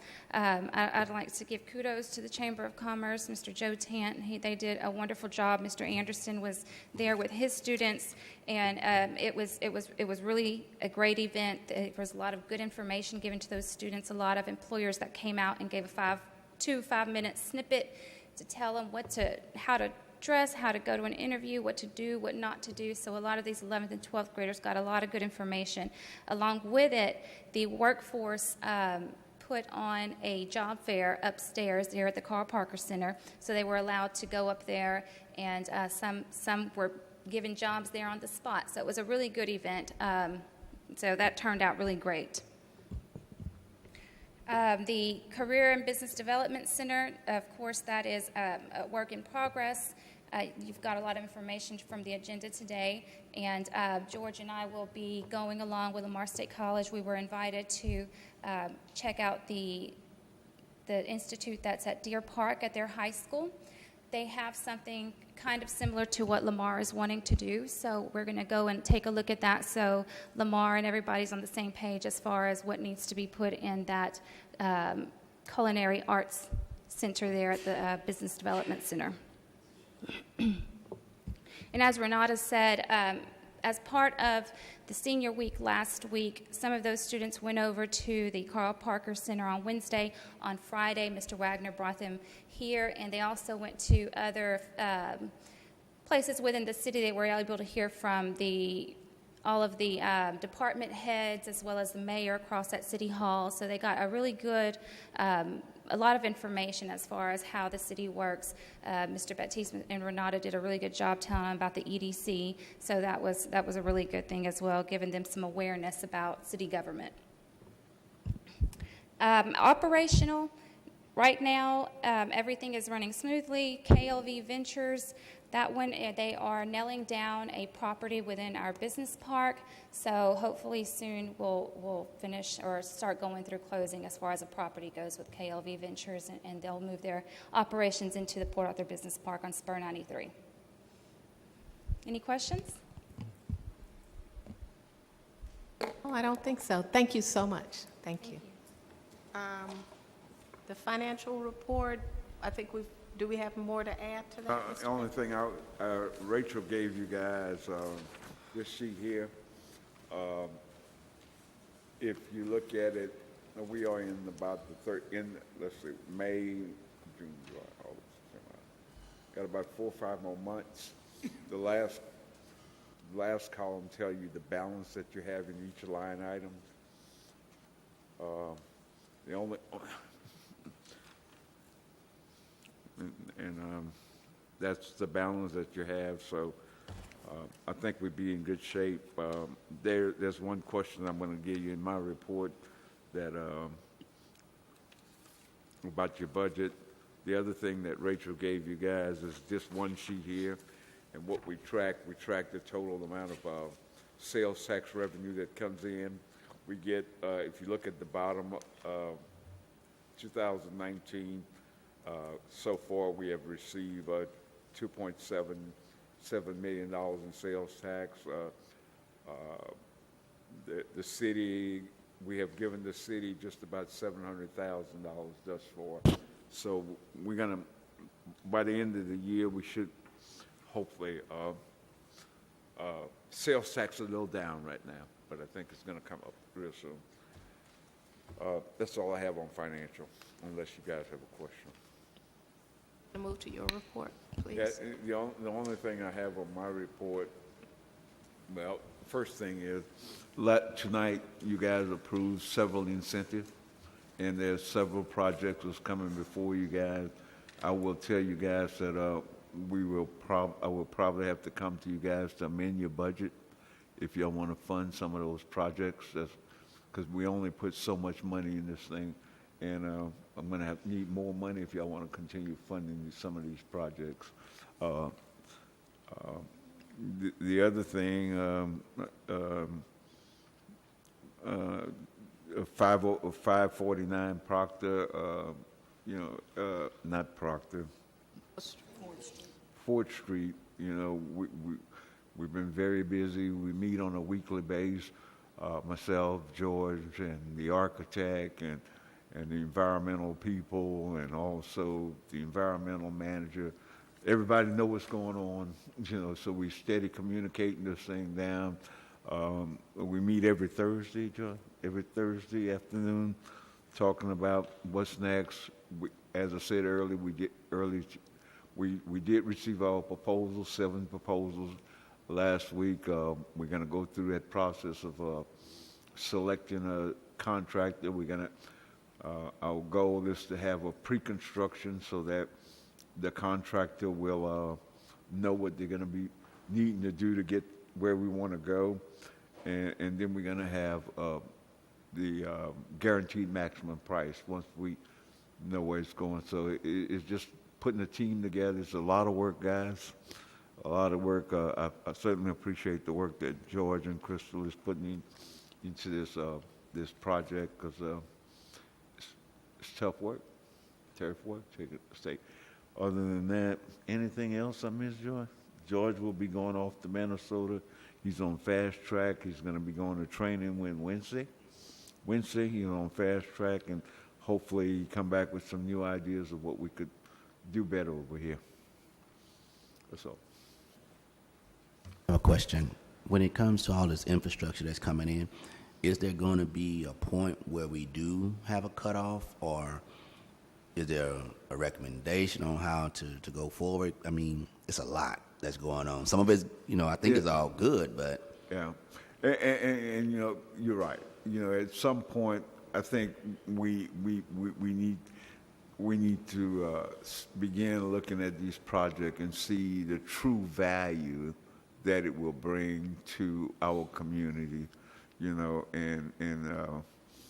we just have to make some tough decisions because, we have tried to help as many people as we could in the past, but it's all about money, and that's why the return on our investment.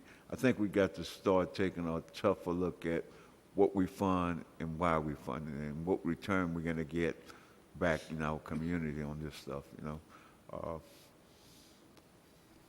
I agree with you. Is that something that we can do going forward? Kind of look at I that think and have an idea? I think one of the things that both the lawyers had said that, we'd like to have a workshop so that we definitely understand what we're doing and why we're doing, and we could engage in some of those discussions because this town is changing. This town is changing, and you have more people coming to us now.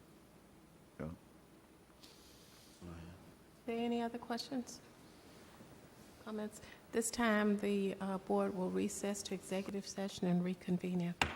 Thank you.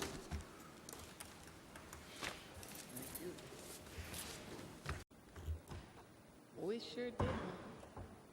If you knew that, why you didn't say something? See, that's what happened. We didn't pray. That's what happened. Yeah, but I did. I did. Okay, I'd like to reconvene the meeting. May we have the, yes.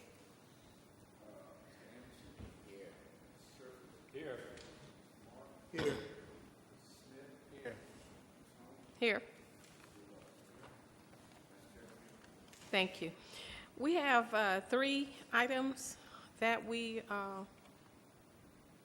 reviewed in executive session and we're going to, agenda item number 13 and 14 for the purchase and the purchase agreement of land in the business park.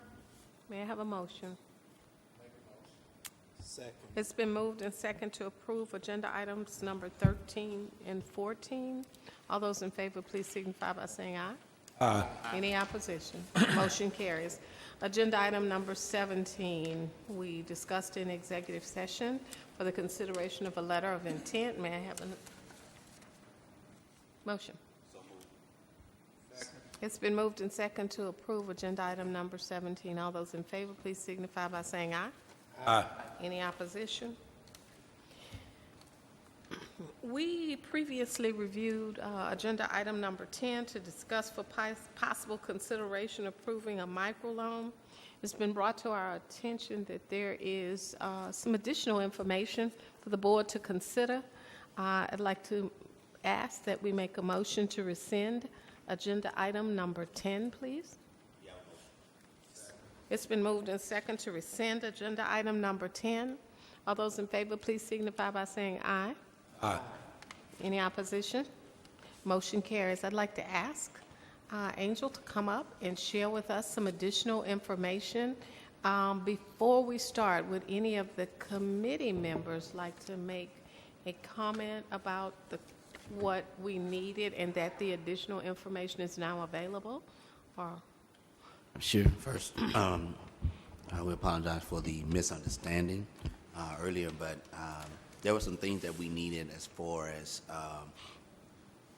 how the business would be able to sustain so that the loan amount could be paid back. And she's here to present that information on tonight, so that sheds some new light on the whole project.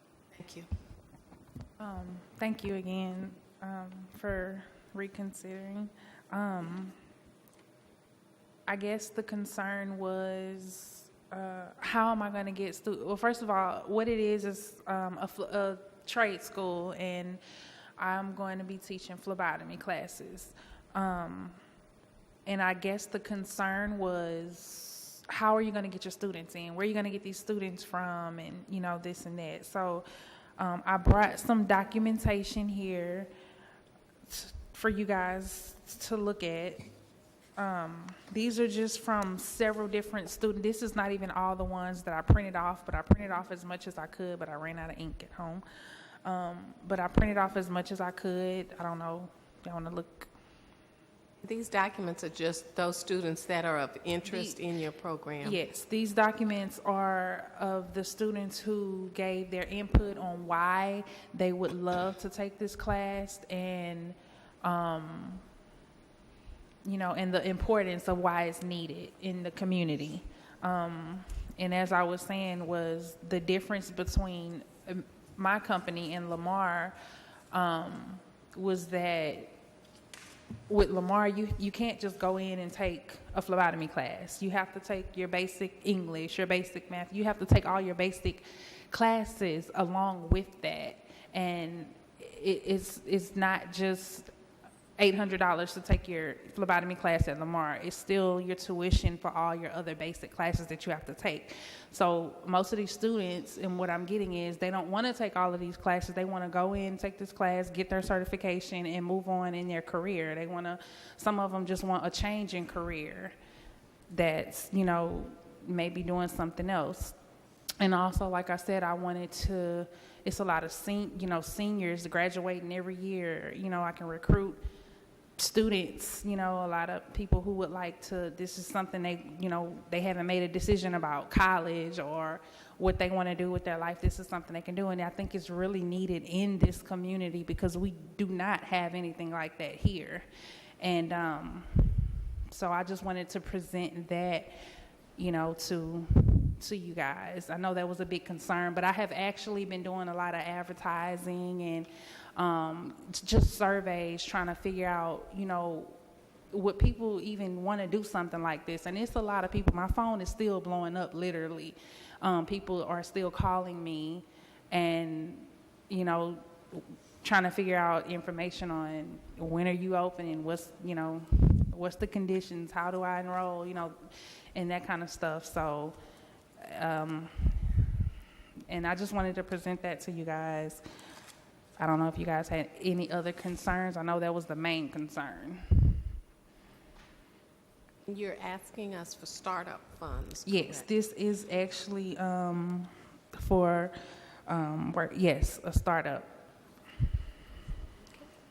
Danny, 15,000.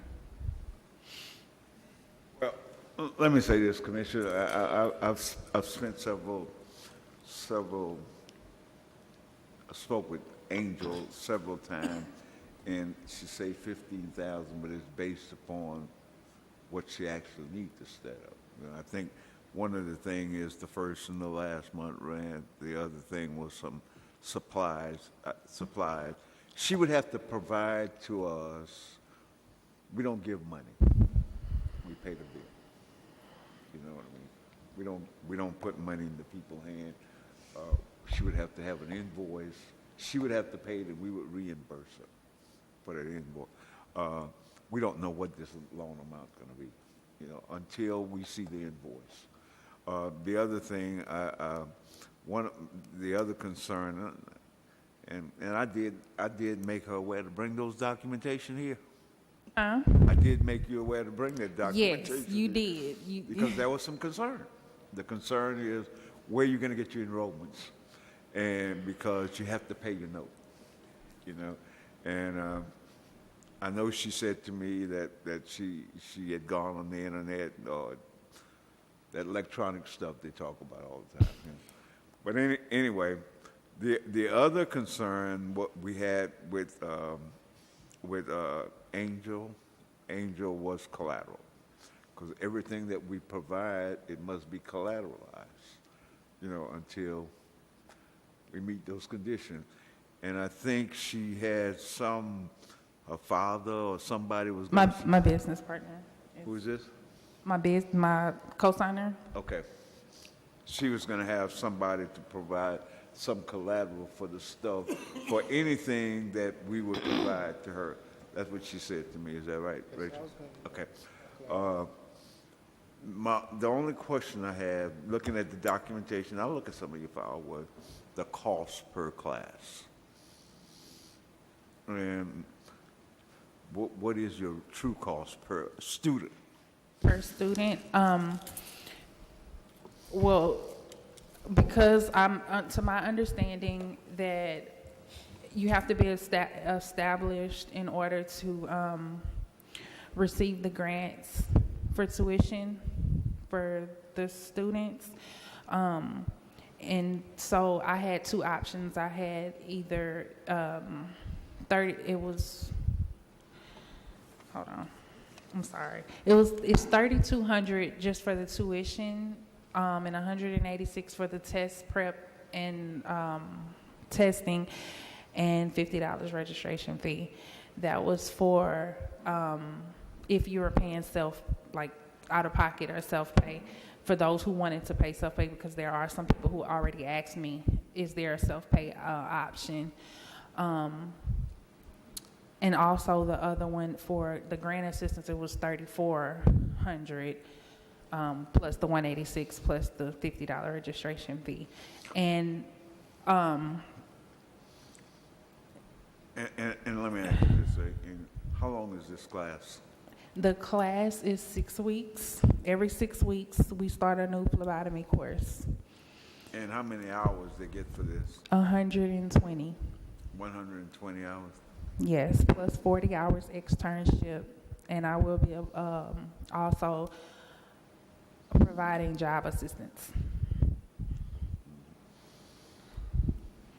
That was the question I had, boy, because I saw the cost at $3,400 for a 6 weeks curriculum. Pretty expensive. Right, but if you comparing to some of the other trade schools and community colleges, it's much more expensive when you add up the costs, because like I said, they have to take these extra classes, and it's way more than they'll be paying over like $12,000. I mean, when it all falls down in financial aid. So, and I'm also, I don't know if you guys had this, but I plan to, after 3 to 4 months, or I think it was 6 months in, I want to add my medical assistant. It's going to be another program added, which is medical assistant, and that is going to be $5,000 per course, and that's a 6-month course. So I plan on adding that in as well, and it's people who's asking about that as well. Vista offers it for the same amount, $5,000. Oh no, they offer it I think for a little bit more. I think it's like $10,000 or something. LIT, I'm sorry, offers it for $5,000, but I think as well you have to take an extra class or something. As with most startups, you've had the opportunity to work with the small business group to help you in creating your plan and looking at how to do your plan and your process. Is that correct? Yes, Miss Linda Tate couldn't be here tonight, so she wrote a letter for you guys. I don't know if you know. Okay. Madam Chairman, Commissioners, I spent some time with her again. I did send her to Linda Tate. Linda Tate worked with her with her business plan. Linda Tate brought a performer back to us. We've seen all that. I have seen all that. Again, my biggest concern with Angel and her program as a startup is cost per participant. Will she attract enough people to pay that cost to maintain it? I don't know. I haven't been in that field. Let me ask you a question. You said that she will be given a loan for a certain amount, but she's only paid on what she gives us. Is that correct? So she doesn't produce a receipt. We won't be out of any money. Did I misunderstand that? Well, the money is startup money, and she may come up here and need $12,000 to get started up, and her payback to us will be the $12,000. And the question I have is, will she attract enough enrollments to pay us back and still maintain, pay her rent, and put some money in our pocket? But when he asked you how much that would be, you said that it was a cost reimbursement. Did I misunderstand that? Yeah, it is a cost reimbursement. But what we're going to do, we're going to be paying not student tuition, we're going to be paying her startup costs. You know, I think it's the first month, the last month, and there's some other things she came up with. The licensing for The license for TWC, all those things for her to get in business. And we're not assured that she's going to have one student. But that's why I asked her to bring those documentation, because those are going to be the question of this board. Will you be able to attract students? And she said, Mr. Baptiste, I have a website or something, and people are steady contacting me. I said, well, bring those documentation, because if you could show you're going to have enrollment, that means you're going to make money. And if you make money, you'll be able to pay us back. Right, and right now, I'm at 19, and I think the max for me is 22 before I have to have a assistant. So, and right now I'm at 19 people. So what you provided was some of the people that's interested in taking your class? I'm sorry? What you provided to us was some of the people that's Yes, interested that's in not even all of them. I still have a whole list here that I wrote down for people that has been inquiring. I've done advertisement. I've gotten business cards made, flyers, website made, Facebook business page, everything. People has really been reaching out. And this is not just from Port Arthur. I've actually been getting people from the Lumberton area, Silsbee area, because it was posted on the Southeast Texas website. I've been getting people from all over. Your business, however, would be in Port Arthur. Yes, ma'am. Okay. It's the old law firm behind Dairy Queen on 39th. Yes, that old law firm. They have the parking lot and everything for the students. All right. So is there a maximum, do we set a maximum on the amount of money we give on the microloan? Depends, she's eligible from 0 to 15,000, right? Yeah. It's So based, she's- right. Okay. It's So based. she's eligible for that. Yes, ma'am. If we were to grant her the loan, how would she receive her first payment? How would she would present some invoice to us to pay. If she never presents an invoice? She never get nothing. Okay,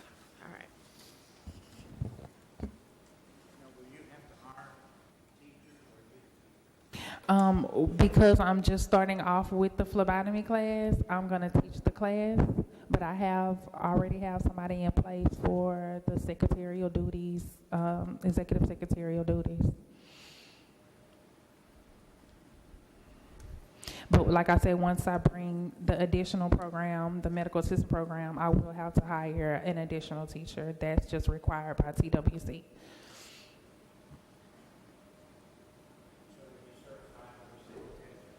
Yes, I am.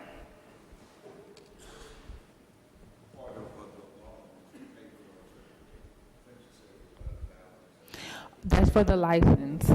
Yes, it's a 1,000 and some change.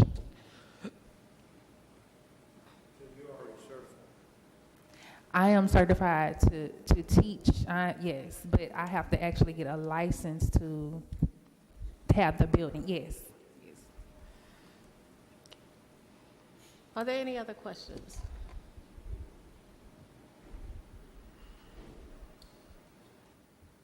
Do you have a motion? I make a motion that we approve this microloan. Second. It's been moved and second to approve the microloan to, I'm sorry, the name of your business. Haima. Haima. Yes, it's actually the Greek word for blood. Okay, to approve the microloan for Hyma Business. All those in favor, please signify by saying aye. Aye. Any opposition? Motion carries. Congratulations. Thank you. Thank you. Just may need to think about a special meeting date, possibly before next meeting.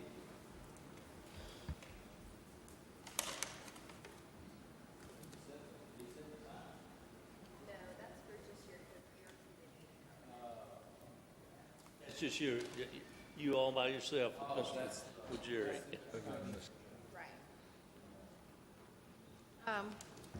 What day do you want to consider, Mr. Betty?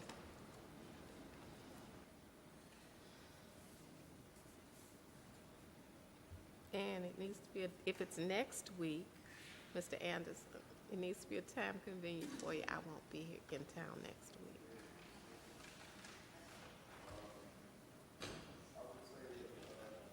Next week, not good. What? I can't, that's a big meeting. Neither Kate nor I can do Monday. We've got stuff into the evening. I can't do next week. I can't do next week. I can't do next week other than Wednesday. Okay, well, then, the week of the 20th?